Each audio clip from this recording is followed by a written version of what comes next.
Praise you, Master. Thank you, Jesus. Gracious and loving Father, we thank you, praise you for your presence, O God. Thank you for all the testimonies, O God.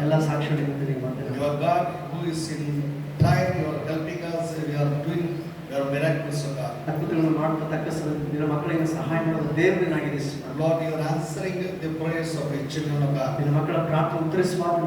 Many times we are not faithful, but you are faithful unto us. Lord, today we are living, it is not because of our might or power or our goodness. It is only because of your grace, O God.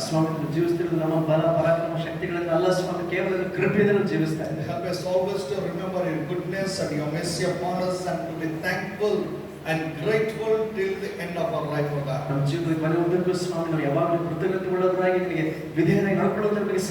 Father, we just wanted to thank you and praise you, Lord. You have brought all of us to the end of this year, O God. As very soon we are going to celebrate your birthday, O God. Father, help us to remember why you came into this world, O God. At the same time, help us to convey that message, that gospel to the other people, O God. Because you came into this world, today we are saved, O God. In this Christmas season, O God, help us to remember why you came into the world and why you died for us, O God.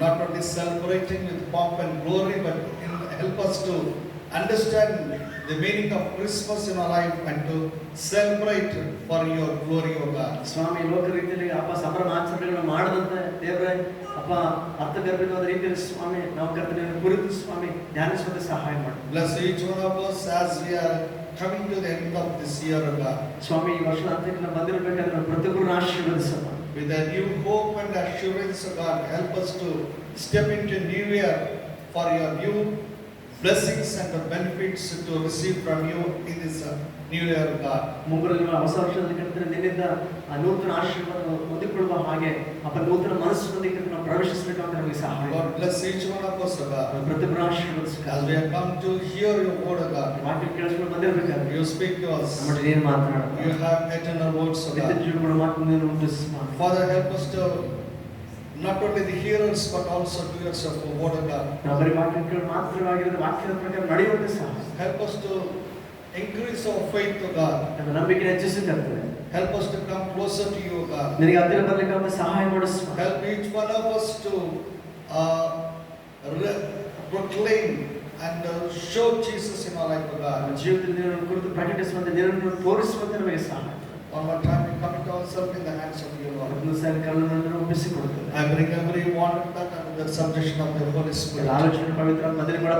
Coming against every principalities, powers of the darkness, possessing your promises. In Jesus' name I pray.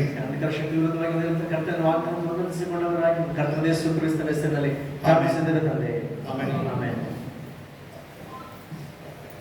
Hallelujah. Hallelujah. Okay. Today I was asking the Lord what message I have to give today. ಇವತ್ತು ನಾನು ಕರ್ತನ ಕೇಳಿದ್ರೆ ಸ್ವಾಮಿ ಒಂದು ಯಾವ ಸಂದೇಶವನ್ನು ಕೊಡಲಿ ಎಂಬುದಾಗಿ. But the same message what we heard so many times and it was coming again into my mind. ಇದು ಕೇಳಿದ್ರೆ ಅದೇ ವಾಕ್ಯವೇ ಅದೇ ಸಂದೇಶ ತಿರುಗಿ ನನ್ನ ಮನಸ್ಸಿಗೆ ಆ ಸಂದೇಶ ಬರ್ತಾನೆ. Sometimes we feel that this is an old message and old thing. ಅದೇ ಕೆಲಸ ಅಂದ್ಕೊಳ್ತೇವೆ ಕೇಳಿರ್ತದೆ ಗೊತ್ತಿರುತ್ತದೆ ಹಳೆ ವಿಷಯನೇ ಅಂತ ಅಂದ್ಕೊಳ್ತೇವೆ. But we don't know how God speaks to us from the same word. ಅದೇ ವಾಕ್ಯದಿಂದ ದೇವರು ಯಾವ ರೀತಿ ನಮಗೆ ಮಾತನಾಡ್ತಾರೆ ಗೊತ್ತಿಲ್ಲ. And everything will change, but the word of God will never change.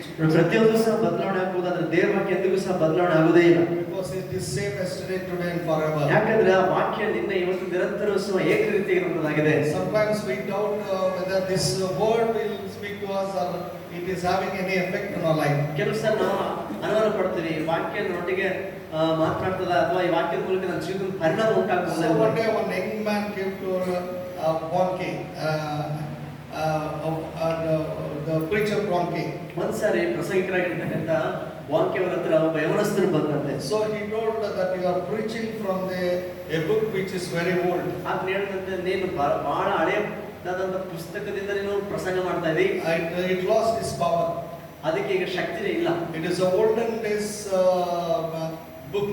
ಅದು ತನ್ನ ಶಕ್ತಿನ ಕಳ್ಕೊಂಡಿದೆ. ಅದು ಪುರಾತನ ಕಾಲದ ಪುಸ್ತಕ. So it teaches something else which what you call for the youngsters to boost up our what you call enthusiasm in it told. ಅದನ್ನ ಹೇಳಿದಂತೆ ಯವನಸ್ಥರಾಗಿರ್ತಕ್ಕಂಥ ನಮ್ಮಂತವರ ಒಂದು ಉತ್ಸಾಹ ಹೆಚ್ಚಾಗುವ ರೀತಿಯಲ್ಲಿ ಏನಾದರೂ ಇದ್ರೆ ಉಪದೇಶ ಮಾಡುತ್ತೆ. So then the Bronte told you young man come with me. ಅವಾಗ ಬಾಂಕಿಯವರ ಹೇಳಿದಂತೆ ಓ ಯವನಸ್ಥನ ಜೊತೆಗೆ ಈಗ ಬಾ. He brought outside and he showed this sun. ಆ ವ್ಯಕ್ತಿನ ಹೊರ ಕರ್ಕೊಂಡ್ಬಂದು ಮೇಲಿದಂತ ಆಕರ್ಷಿಸುವಂತ ಅವನು ಸೂರ್ಯನ ತೋರಿಸಿದ. What is this sun? ಕೇಳ್ದ ಈ ಒಂದು ಸೂರ್ಯ ಎಷ್ಟು ಕಾಲದಿಂದ ಈಗ ಉರಿತೈತೆ ಗೊತ್ತಾ? And he told so many millions of years something he told. ಮಾತನಾಡಿದ ಬಹಳಷ್ಟು ಸುಮಾರು ಲಕ್ಷಗಟ್ಟಲೆ ವರ್ಷಗಳಿಂದ ಹೀಗೆ ಅದು ಉರಿತಾ ಇದೆ. At any time you heard that the sun has lost its intensity.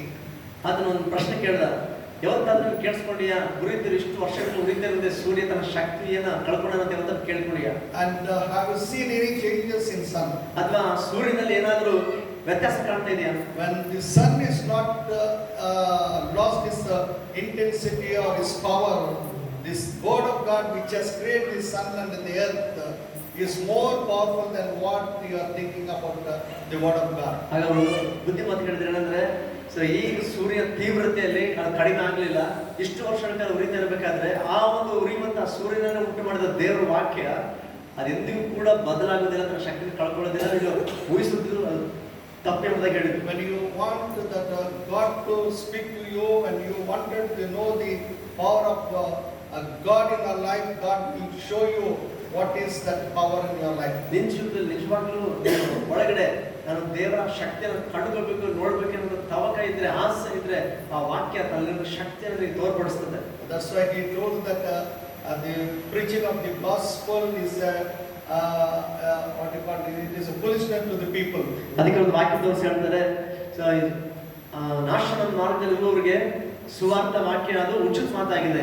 But for them who believes it is a power unto them. ಅಂದ್ರೆ ಯಾರು ಕರ್ತನಲ್ಲಿ ವಿಶ್ವಾಸ ಇಡುವವರಾಗಿದ್ದಾರೋ ಅವರಿಗೆ ಸುವಾರ್ತೆ ದೇವರ ಬಲವಾಗಿದೆ. Then that moment that young man repented and he realized what is this word of God. ಆ ವಾಕ್ಯ ತೋರಿಸಿದಾಗ ಆ ಯವನಸ್ಥನು ಪಶ್ಚಾತ್ತಾಪ ಪಟ್ಟ ಆ ವಾಕ್ಯದ ಸತ್ಯಾರ್ಥವನ್ನು ಗ್ರಹಿಸಿಕೊಂಡ. So it is only the word of God which speaks to the people and it brings faith in our life. ಕೇವಲ ದೇವರ ವಾಕ್ಯ ಮಾತ್ರವೇ ಜನರ ಜೀವಿತದೊಟ್ಟಿಗೆ ಅವರ ಜೀವನ ಪರಿಸ್ಥಿತಿಯನ್ನು ತೋರಿಸುವಂತಾಗಿದೆ ಮತ್ತು ಜೀವನವನ್ನು ಮಾರ್ಪಡಿಸುವಂತಾಗಿದೆ. But every time when we read the word of God, it speaks to us in a with a new revelation.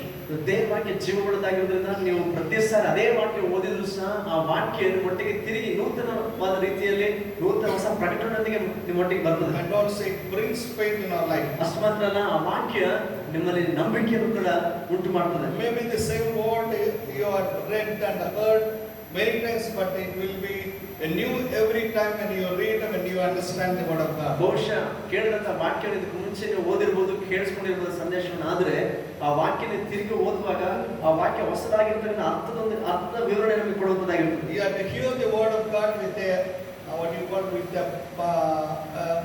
a heart, with a hunger heart, and to know much from the word of God. ಆದ್ರೆ ನಮ್ಮಲ್ಲಿ ದೇವರ ವಾಕ್ಯವನ್ನು ಕೇಳಿಸ್ಕೊಳ್ಬೇಕು ಎನ್ನುವಂತ ತವಕ ಇರಬೇಕು, ದೇವರ ವಾಕ್ಯನ ಇನ್ನು ಅರ್ಥಕೊಳ್ಬೇಕೆಂಬ ಆಸೆ ಬಯಕೆ ನಮ್ಮಲ್ಲಿ ಇರಬೇಕು. When you have the receptive mind and a receptive heart, you will understand God's word will work in your life. ಯಾವಾಗಾದ್ರೂ ನಮ್ಮಲ್ಲಿ ಕೇಳಿಸ್ಕೊಳ್ಳುವಂತ ಮನಸ್ಸು, ಗ್ರಹಿಸುವಂತ ಹೃದಯ ಇರ್ತದೋ ಅವಾಗ ಆ ವಾಕ್ಯ ನಮ್ಮೊಟ್ಟಿಗೆ ಮಾತನಾಡ್ತದೆ. So okay, Matthew chapter 14 and 4 from 14 to 34 verse. ಮತ್ತೆ ಸುವಾರ್ತೆ 14ನೇ ಅಧ್ಯಾಯ 14ರಿಂದ 34th verse. 34 ವರ್ಷದವರೆಗೆ ನಾವು ನೋಡೋಣ. It is a very familiar passage we heard many times. ಅನೇಕ ಸಲ ಕೇಳಿಸಿಕೊಂಡಂತ ಪರಿಚಿತವುಳ್ಳಂತ ವಾಕ್ಯ ಭಾಗದಾಗಿದೆ. So we know that Jesus saw the people there who came to hear the word of God, and it was evening. He told the disciples to go and feed them. ನಾವು ನೋಡ್ತೇವೆ ಜನರು ಬಹು ಸಮೂಹವಾಗಿ ಯೇಸು ಸ್ವಾಮಿಗೆ ಬಂದಿದ್ರು, ಅವರ ವಾಕ್ಯವನ್ನ ಕೇಳಿಸ್ಕೊಳ್ತಾ ಇದ್ರು. ಈಗ ಸಮಯವಾಯಿತು, ಶಿಷ್ಯರಿಗೆ ಯೇಸು ಸ್ವಾಮಿ ಹೇಳ್ತಿದ್ದಾರೆ, ನೀವೇ ಜನರಿಗೆ ಏನಾದ್ರು ಊಟಕ್ಕೆ ಕೊಡ್ರಿ ಅಂತ. It was a big thing for the disciples. ಆ ಮಾತು ಶಿಷ್ಯರಿಗೆ ಬಹಳಷ್ಟು ದೊಡ್ಡ ಮಾತಾಗಿತ್ತು, ದೊಡ್ಡ ವಿಷಯವಾಗಿತ್ತು. It was an impossible thing also. ಮತ್ತು ಅವರಿಗೆ ಅಸಾಧ್ಯವಾದ ಕಾರ್ಯವೂ ಕೂಡ. So we see that how Jesus fed 5,000 people. ನಾವು ವಾಕ್ಯವಾಗಿ ನೋಡ್ತೀವಿ ಯಾವ ರೀತಿ 5,000 ಜನರಿಗೆ ಉಣ್ಣಬಡಿಸಿದ್ರು ಎಂಬುದಾಗಿ. And how the miracle took place, how the people have been blessed. ಯಾವ ರೀತಿ ಅದ್ಭುತ ಕಾರ್ಯ ನಡೀತು, ಜನರು ಯಾವ ರೀತಿ ಆಶೀರ್ವದಿಸಲ್ಪಟ್ಟರು ಎಂಬುದಾಗಿ. And the disciples also they have seen how Jesus was doing these miracles. ಮತ್ತೆ ಶಿಷ್ಯರು ಸಹ ಯೇಸು ಸ್ವಾಮಿ ಅದ್ಭುತವನ್ನು ಯಾವ ರೀತಿ ಅದನ್ನು ಮಾಡ್ತಾ ಇದ್ರು ಅದನ್ನು ಅವರು ನೋಡುವವರಾದ್ರು. So here we see that Jesus did a miracle not only to show his power, and also he was showing how concerned he is about the people. ನೋಡಿ, ಯೇಸು ಸ್ವಾಮಿ ಅದ್ಭುತ ಕಾರ್ಯ ಮಾಡಿದ್ದು ತಾನು ಎಷ್ಟು ಶಕ್ತಿವಂತನೋ ಅದು ತೋರಿಸೋದಕ್ಕೋಸ್ಕರ ಅಲ್ಲ, ಬದಲಾಗಿ ಜನರ ಕಡೆಗೆ ತನಗಿರತಕ್ಕಂಥ ಕಾಳಜಿ, ಆ ಒಂದು ಶ್ರದ್ಧೆಯನ್ನ ಅದನ್ನು ವ್ಯಕ್ತಪಡಿಸ್ತಾ ಇದೆ. So we see that Jesus went to a place, a desert place. ನೋಡ್ತಿದ್ದಾರೆ ಅಡವಿ ಪ್ರಾಂತ್ಯಕ್ಕೆ ಯೇಸು ಸ್ವಾಮಿ ಹೋದ್ರು ಎಂಬುದಾಗಿ. So here we see in this chapter when Jesus he departed thence by ship into a desert place. ನೋಡ್ತೇವೆ ಯೇಸು ಸ್ವಾಮಿ ಅರಣ್ಯ ಪ್ರಾಂತ್ಯಕ್ಕೆ ಆತನು ವಿಂಗಡವಾಗಿ ಹೋದನು ಎಂಬುದಾಗಿ. That in verse we see that when the people had heard, therefore they followed him on foot out of the cities. ಯೇಸು ಅದನ್ನು ಕೇಳಿ ದೋಣಿಯನ್ನು ಹತ್ತಿ ಆ ಸ್ಥಳವನ್ನು ಬಿಟ್ಟು ವಿಂಗಡವಾಗಿ ಅಡವಿಗೆ ಹೋದನು. ಇದನ್ನು ಕೇಳಿದ ಜನರು ಗುಂಪು ಗುಂಪಾಗಿ ತಮ್ಮ ತಮ್ಮ ಊರುಗಳಿಂದ ಕಾಲ್ನಡಿಗೆಯಿಂದ ಆತನ ಹಿಂದೆ ಬಂದರು. Why Jesus went to the desert place? ಯಾಕೆ ಯೇಸು ಸ್ವಾಮಿ ಅಡವಿ ಪ್ರಾಂತ್ಯಕ್ಕೆ ಆತನು ಹೋದನು? In the same chapter, when you read the previous verses, we see that Herod has beheaded John's head. ನೀವು ಇದೇ ಅಧ್ಯಾಯದ ಹಿಂದಿನ ವಚನಗಳಲ್ಲಿ ಗಮನಿಸಿದರೆ ಗೊತ್ತಾಗುತ್ತೆ, ಯೋಹಾನನು ಸ್ನಾನಿಕನಾದ ಯೋಹಾನನ ತಲೆಯನ್ನು ವಹಿಸಿದವನಾಗಿದ್ದ. And I do not go much into that topic, but there John was beheaded. ಅಲ್ಲಿ ನೋಡ್ತೇವೆ ಯೋಹಾನನ ತಲೆ ವಹಿಸಲ್ಪಡ್ತು. And Jesus heard about it, and he went out of that place. ಯೇಸು ಸ್ವಾಮಿ ಸುದ್ದಿನ ಕೇಳಿದ ನಂತರ ಆ ಸ್ಥಳವನ್ನು ಬಿಟ್ಟು ವಿಂಗಡವಾಗಿ ಹೊರಟು ಹೋದ. No doubt Jesus was not afraid about it, but he was a little bit grieved because what has happened. As a human being, Jesus also had a little bit not happy with that thing what happened. ನಡೆದಂತ ಘಟನೆ ಕುರಿತಾಗಿ ಆತನು ಸಹ ಮನುಷ್ಯನಾಗಿ ಆ ವಿಷಯದಲ್ಲಿ ಸಂತೋಷ ಪಡಲಿಲ್ಲ ಅಂತ ಅದನ್ನು ಬಾಧೆ ಪಟ್ಟ. ಅದರ ನಿಮಿತ್ತ ಆತನು ಆ ಸ್ಥಳವನ್ನು ಬಿಟ್ಟು. So he went into a desert place. ನೋಡ್ತೇವೆ ಅಡವಿ ಪ್ರಾಂತ್ಯಕ್ಕೆ ಆತನು ಹೋದ್ರೆಂಬುದಾಗಿ. In order to pray and to spend some time in the presence of God. ಪ್ರಾರ್ಥಿಸಲು ದೇವರ ಸನ್ನಿಧಿಯಲ್ಲಿ ಸಮಯ ಕಳೆಯಲು. But the people heard that Jesus went to this place, but Jesus came into this desert place by ship, but the people came to Jesus by foot. ನೋಡ್ತೇವೆ ಯೇಸು ಸ್ವಾಮಿ ಅದರ ದೋಣಿಯನ್ನು ಹತ್ತಿ ಸ್ಥಳಕ್ಕೆ ಹೊರಟುವುದು ಎಂಬುದಾಗಿ ಆ ವಿಷಯ ಕೇಳಿದ ಜನರೇನೋ ಕಾಲ್ನಡಿಗೆಯಿಂದ ಅದರ ಹಿಂದೆ ಅವರು ಬಂದರು. They followed him on foot out of these cities. ನೋಡ್ರಿ, ಊರುಗಳಿಂದ ಅವರು ಕಾಲ್ನಡಿಗೆಯಾಗಿ ಆತನ ಹಿಂದೆ ಬಂದರು. So Jesus went for saw the great multitude and was moved with compassion, and he healed many people who came. ಆತನು ಹೊರಗೆ ಬಂದು ಬಹುಜನರ ಗುಂಪನ್ನು ಕಂಡು ಕನಿಕರಪಟ್ಟು ಅವರಲ್ಲಿದ್ದ ರೋಗಿಗಳನ್ನು ಸ್ವಸ್ಥ ಮಾಡಿದನು. So Jesus had a heart towards the people who came to him to heal them or to meet their need. ನೋಡ್ರಿ, ಯಾರೆಲ್ಲ ಆತನ ಬಳಿಗೆ ಬಂದ್ರೋ ಅವಶ್ಯಕತೆಯಲ್ಲಿ ವಿಶ್ವಾಸದಿಂದ ಅವರನ್ನ ಅದನ್ನು ಗುಣಪಡಿಸಿದೆ ಅಂತ ನೋಡ್ತೇವೆ. So all the people came with some kind of want in their life. ಅವರೆಲ್ಲರೂ ಕೂಡ ತಮ್ಮ ಜೀವನದಲ್ಲಿ ಏನೋ ಒಂದು ಅಗತ್ಯ ಬೇಡಿಕೆಯೊಂದಿಗೆ ಬಂದವರಾಗಿದ್ದಾರೆ. So all people came with sickness or some kind of what you call to receive something from God. ಬಂದ ಅನೇಕ ಜನಗಳು ರೋಗದಲ್ಲಿ ಬಂದಿದ್ರು ಮತ್ತು ಯೇಸು ಸ್ವಾಮಿಯಿಂದ ಏನಾದರೂ ಹೊಂದಿಕೊಳ್ಳಬೇಕೆಂಬುದಾಗಿ ಬಂದಿದ್ರು. So Jesus was moved with compassion when they saw the people. ನೋಡ್ತೇವೆ ಯೇಸು ಸ್ವಾಮಿ ಆ ಜನರನ್ನು ಕಂಡಾಗ ಕನಿಕರದಿಂದ ಚಲಿಸಿದರು. And he healed their sickness. ಮತ್ತು ಅವರಿಂದ ರೋಗಿಗಳನ್ನು ಗುಣಪಡಿಸಿದರು. So Jesus is a God who heals the sick people. ಯೇಸು ಸ್ವಾಮಿ ರೋಗಿಗಳನ್ನ ಸ್ವಸ್ಥ ಮಾಡುವ ದೇವರಾಗಿದ್ದಾರೆ. In this world also many people they know that they have come to Jesus only for their healing. ಈ ಲೋಕದಲ್ಲಿ ನೋಡ್ತೇವೆ ಅನೇಕ ಜನರು ಕೂಡ ಯೇಸು ಸ್ವಾಮಿ ಹತ್ರಕ್ಕೆ ಬರ್ತಾರೆ, ಒಂದೇ ಉದ್ದೇಶ ಏನಂದ್ರೆ ಸ್ವಸ್ಥತೆ ಆದ್ರೆ ಸಾಕು ಅಂತೇಳಿ.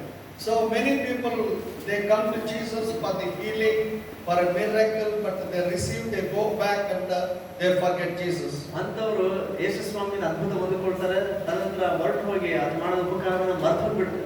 So many times we see the same thing happening now also. ಇವಾಗಲೂ ಕೂಡ ಇದೇ ರೀತಿ ಜరుగుತ್ತಿರೋದನ್ನ ನೋಡ್ತಾ ಇದ್ದೇವೆ. But Jesus never differentiate or never say that I don't do a miracle for you. ಯೇಸು ಸ್ವಾಮಿ ಯಾವತ್ತೂ ಕೂಡ ಅರೆಂತ ಹೊತ್ತದಲ್ಲಿ ಬಂದಿದ್ದಾಗಿ ಕೂಡ ಅವರ ವಿಷಯದಲ್ಲಿ ಅದನ್ನ ಯಾವತ್ತು ನಾನು ಸ್ವಸ್ಥ ಮಾಡಲ್ಲ ಅಂತ ಅವ್ರು ತಿರಸ್ಕರಿಸಲಿಲ್ಲ. But he moves with compassion. Whoever comes to him, ask for healing, he will do it. ಸ್ವಸ್ಥತೆ ಮಾಡಿ ಎಂಬುದಾಗಿ ಅದನ್ನ ಬಳಿಗೆ ಬಂದು ಕೇಳುವಂತ ಪ್ರತಿಯೊಬ್ಬರ ವಿಷಯದ ಕನಿಕರದಿಂದ ಚಲಿಸಿ ಅವ್ರ ವಿಷಯ ಅದ್ಭುತ ಮಾಡಿದ್ರು. So they came with the thirst, they came with some need, and God healed them and met all their need. ನೋಡ್ರಿ, ಹಸುವಿನಲ್ಲಿ ದಾಹದಿಂದ ಬಂದಂತ ಆ ಜನರ ಎಲ್ಲ ಅವಶ್ಯಕತೆಗಳನ್ನ ಆತನು ಸಂಧಿಸಿದ, ಅವರನ್ನು ಜೀವಿತದಲ್ಲಿ ಅದನ್ನು ಪೂರೈಸಿದ. And when it was evening, ಹೀಗೆ ಸಮಯ ಕಳೆದೋಯ್ತು, ಸಂಜೆ ಆಯಿತು. and the disciples came to Jesus and told Jesus, it's very high time, send the people away because it's a desert place. ಶಿಷ್ಯರಿಗೆ ಯೇಸುವಿನ ಬಳಿಗೆ ಬಂದು ಹೇಳ್ತಾರೆ, ಸ್ವಾಮಿ ಈಗಾಗಲೇ ಸಮಯ ಆಯಿತು, ಇದು ಅಡವಿ ಪ್ರಾಂತ್ಯ, ಹೊತ್ತು ಮಾಡೋಕ್ಕಿಂತ ಮುಂಚೆ ಜನರನ್ನ ಇಲ್ಲಿಂದ ಕಳಿಸಿಬಿಡೋದು ಒಳ್ಳೆಯದು. But Jesus asked them, you only feed them. ಆದ್ರೆ ಯೇಸು ಸ್ವಾಮಿ ಹೇಳ್ತಾರೆ, ಇಲ್ಲಿ ಏನು ಸಿಗಲ್ಲ ಜನರಿಗೆ ಅಂತ ಹೇಳಿದ ಈ ಶಿಷ್ಯರಿಗೆ ನೀವೇ ಅವ್ರಿಗೆ ಊಟಕ್ಕೆ ಕೊಡ್ರಿ ಅಂತ ಹೇಳಿದ. So Jesus said a very bitter, they need not depart, give them to eat. ನೋಡ್ರಿ, ಯೇಸು ಸ್ವಾಮಿ ಹೇಳ್ತಾರೆ, ಅವ್ರು ಇಲ್ಲಿಂದ ಹಾಗೆ ಹೊರಟೋಗೋದು ಬೇಡ, ತಿನ್ಲಿಕ್ಕೆ ನೀವೇ ಅವ್ರಿಗೆ ಏನಾದ್ರು ಕೊಡ್ರಿ. Which the disciples never expected. ಈ ಒಂದು ಯೇಸು ಸ್ವಾಮಿಯಿಂದ ಬರುವ ಈ ಪ್ರತಿಕ್ರಿಯೆಯನ್ನು ಶಿಷ್ಯರು ಅಲ್ಲಿ ಯಾವಾಗ ಅವರು ನಿರೀಕ್ಷಿಸೇ ಇದ್ದಿಲ್ಲ. So normally nowadays any meeting should enter with the eating. ಸಾಧಾರಣ ಈ ದಿನಗಳಲ್ಲಿ ಒಂದು ಮೀಟಿಂಗ್ ಮಾಡ್ತಾರೆ ಅಂತಂದ್ರೆ ಊಟ ಇಲ್ಲದೆ ಕೂಟ ಇರೋದಿಲ್ಲ. Especially for pastors, if the eating is not there, no one will come for the meeting. ಒಂದು ವೇಳೆ ಕೂಟದಲ್ಲಿ ಊಟ ಇಲ್ಲ ಅಂತಂದ್ರೆ ಪಾಸ್ಟರ್ಗಳು ಆ ಮೀಟಿಂಗ್ ಬರೋದೇ ಇಲ್ಲ. That too they will ask whether biryani will be there, non-veg, all these things. ಅದು ಊಟ ಆಯ್ತಂದ್ರೆ ಅದು ಕೂಡ ಮತ್ತೆ ಕೇಳಿ ಬರ್ತಾರೆ, ಏನಪ್ಪ ಬಿರಿಯಾನಿ ಆಯ್ತಾ, ನಾನ್ ವೆಜ್ ಆಯ್ತಾ ಇಲ್ಲ ಅಂತ. So but here Jesus told the disciples to feed them. ಅಲ್ಲಿ ಇಲ್ಲಿ ಯೇಸು ಸ್ವಾಮಿ ಶಿಷ್ಯರಿಗೆ ಹೇಳ್ತಾರೆ, ಇಷ್ಟು ಜನರಿಗೆ ನೀವೇ ಊಟ ಕೊಡ್ರಿ. So it is a thing which is an impossible thing. ಇದು ಮನುಷ್ಯರಿಗೆ ನಿಜವಾಗಿ ಕೂಡ ಅಸಾಧ್ಯವಾದಂತ ಕಾರ್ಯ. Because they know that there were people more than 5,000. ಯಾಕೆಂದ್ರೆ ಅವರೆಲ್ಲರಿಗೂ ಗೊತ್ತಿತ್ತು ಶಿಷ್ಯರಿಗೆ ಬಂದ ಜನರ ಸಂಖ್ಯೆ ಸುಮಾರು 5,000ಕ್ಕಿಂತ ಜಾಸ್ತಿ ಇದೆ. So 5,000 men the Bible says, and you multiply it maybe around 10 to 15,000 you estimate. ಕೇವಲ ಬಂದ ಜನರ ಪುರುಷರ ಸಂಖ್ಯೆ ಮಾತ್ರ ಲೆಕ್ಕಿಸಲ್ಪಟ್ಟಿದ್ದು 5,000 ಅಂತ, ಉಳಿದರೆಲ್ಲ ಸಂಖ್ಯೆ ಲೆಕ್ಕಿಸಿದ್ರೆ ಬಹುಶಃ 10ರಿಂದ 15,000ವರೆಗೆ ಇರ್ಬೋದು, ಮೇಲ್ಪಟ್ಟು ಇರ್ಬೋದು. And but immediately the disciples told, we have only 5 loaves and 2 fishes. ಆದ್ರೆ ಶಿಷ್ಯರಲ್ಲಿ ಉತ್ತರ ಕೊಟ್ಟಿದ್ದೇನೆಂದ್ರೆ, ಸ್ವಾಮಿ ನಮ್ಮ ಹತ್ರ ಇರೋದು ಬರೇ 5 ರೊಟ್ಟಿ 2 ಮೀನು ಮಾತ್ರ. Maybe somebody, some small lad in John chapter 6, we see that a lad came and gave to Andrew, I got 5 loaves and 2 fishes, give to Jesus. ನೋಡ್ತೇವೆ ಯೋಹಾನ ಸುವಾರ್ತೆ 6ನೇ ಅಧ್ಯಾಯದಲ್ಲಿ ಅಲ್ಲಿದ್ದಂತ ಅಷ್ಟು ಜನರಲ್ಲಿ ಚಿಕ್ಕ ಹುಡುಗನ ಹತ್ರ ಮಾತ್ರ 5 ರೊಟ್ಟಿ 2 ಮೀನು ಇತ್ತು. ಅದನ್ನೇ ಆಂಧ್ರ ತಗೊಂಡು ಬಂದು ಯೇಸು ಸ್ವಾಮಿ ತೋರಿಸಿ ಹೇಳ್ತಾ ಇದ್ದಾರೆ. I always appreciate and wonder the faith of that small little boy. ನಾನು ಯಾವಾಗಲೂ ಕೂಡ ಆ ಚಿಕ್ಕ ಹುಡುಗನಿಂದ ನಂಬಿಕೆಯನ್ನು ಗಮನಿಸಿದಾಗ ಬಹಳ ಪ್ರಶಂಸೆ ಪಡಿಸ್ತೇನೆ. Jesus, what message he gave, I don't know, but some faith was there in this little boy. ನೋಡಿ, ಯೇಸು ಸ್ವಾಮಿ ದಿನದಲ್ಲಿ ಯಾವ ಸಂದೇಶ ಕೊಡ್ತಾ ನನಗದು ಗೊತ್ತಿಲ್ಲ, ಆದ್ರೆ ವಾಕ್ಯ ಕೇಳಿದ ಹುಡುಗನಲ್ಲಿ ಮಾತ್ರ ನಂಬಿಕೆ ನೋಡ್ತಾ ಇದ್ದಾರೆ. So this lad would have thought that 5 loaves, 2 fishes God can do a miracle and can multiply. ಬಹುಶಃ ಹುಡುಗನ ಅಂದ್ಕೊಂಡಿರೋದು ಕೂಡ ಸಮಯದಲ್ಲಿ ಯೇಸು ಸ್ವಾಮಿ 5 ರೊಟ್ಟಿ 2 ಮೀನಿಂದ ಏನೋ ಒಂದು ಅದ್ಭುತ ಕಾರ್ಯ ಮಾಡ್ತಾನೆ, ಜನರಿಗೆ ಏನೋ ಅದ್ಭುತ ಮಾಡ್ತಾನೆ ಅಂತ. And the disciples, they had a doubt. It is a huge people, it is a huge task for us to feed these people, but our need is more, but our think what we have is very little. ಆಗ ಶಿಷ್ಯರನ್ನು ಕಂಡ ಶಿಷ್ಯರು ಬಹುಶಃ ಮನಸ್ಸು ಅಂದ್ಕೊಂಡಿರ್ತಾರೆ, ಇದು ಅಸಾಧ್ಯ, ಇರೋ ಬೇಡಿಕೆ ಮಾತ್ರ ಬಹಳಷ್ಟು ಇದೆ, ನಮ್ಮಲ್ಲಿ ಇರುವಂತ ಸಂಗತಿಗಳು ಮಾತ್ರ ಬಹಳ ಕೊಂಚ ಕಡಿಮೆ.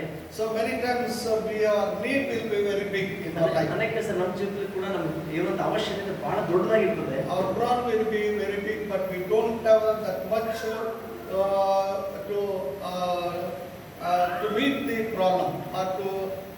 that financial expenditure to meet that expenditure. ಮತ್ತೆ ಅಷ್ಟು ದೊಡ್ಡ ಸಮಸ್ಯೆಯನ್ನ ಪೂರೈಸಲಿಕ್ಕೆ ನಮ್ಮ ಹತ್ರ ಇರ್ತಕ್ಕಂಥ ಹಣಕಾಸು ಮಾತ್ರ ಇರೋದಿಲ್ಲ, ಅಷ್ಟು ಮಟ್ಟಿಗೆ ಇರೋದಿಲ್ಲ, ತುಂಬಾ ಸ್ವಲ್ಪ ಇರ್ತದೆ. Sometimes for anything we need, or sometimes we may not be having that much of faith when something is happening in our life. ನಮ್ಮ ಜೀವಿತದಲ್ಲಿ ಅಂತ ಘಟನೆ ಎದುರಾಗುವಾಗ ಬಹುಶಃ ಕೆಲವು ಸಾರಿ ಅಷ್ಟು ನಂಬಿಕೆ ನಮ್ಮಲ್ಲಿ ಇಲ್ಲದೆ ಹೋಗ್ಬೋದೇನೋ.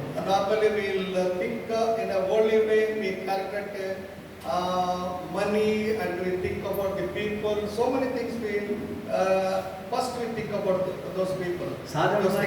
ಸಾಧಾರಣವಾಗಿ ನಾವು ಲೋಕರೀತಿಯಾಗಿ ಆಲೋಚನೆ ಮಾಡ್ತಿದ್ದ ಸಂದರ್ಭದಲ್ಲಿ ಜನರ ಬಗ್ಗೆ ಇರ್ತಕ್ಕಂಥ ಹಣ ಸರೋಗುತ್ತಾ ಇಲ್ಲೋ ಈ ತರವಾದಂಥ ಆಲೋಚನೆ ಹೋಗ್ತದೆ. But we don't look to God who is the author and finisher of our faith. ಅದು ನಂಬಿಕೆ ಹುಟ್ಟಿಸುವಂತ ಪೂರೈಸುವಂತ ಕರ್ತನ ಕಡೆಗೆ ನಾವು ದೃಷ್ಟಿ ಇಡೋದಿಲ್ಲ. So many times our need will never make us to trust God. ಅನೇಕ ಸಾರಿ ನಮಗಿರ್ತಕ್ಕಂಥ ಅವಶ್ಯಕತೆ ದೇವರಲ್ಲಿ ನಮ್ಮ ಭರವಸೆ ಇಡೋದಕ್ಕೆ ಬಿಡೋದಿಲ್ಲ. But many times we look to the people and we wanted to help ourselves. ಅದು ಅನೇಕ ಸಾರಿ ನಾವು ಜನರ ಕಡೆಗೆ ನೋಡ್ತೇವೆ ನಮ್ಮ ಸಹಾಯಕ್ಕೋಸ್ಕರ. When we have failed in all our efforts, then only we look to God.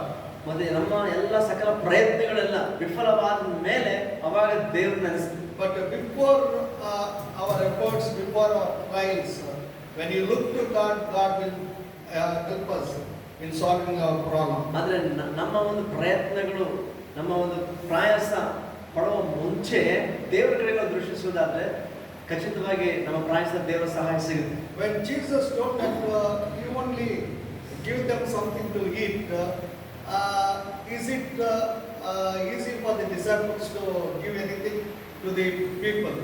ನೋಡ್ರಿ, ಯಾವಾಗಂದ್ರೆ ಯೇಸು ಸ್ವಾಮಿ ಈ ಜನಸಮೂಹಕ್ಕೆ ನೀವೇ ಊಟಕ್ಕೆ ಕೊಡ್ರಿ ಅಂತ ಹೇಳಿದಾಗ ನಿಜವಾಗಿ ಶಿಷ್ಯರಿಗೆ ಅದು ಸಾಧ್ಯನಾ? ಅಷ್ಟು ಜನರಿಗೆ ಊಟಕ್ಕೆ ಕೊಡುವಂತ ವಿಚಾರ ಅವರಿಗೆ ಸುಲಭವಾಗಿತ್ತ?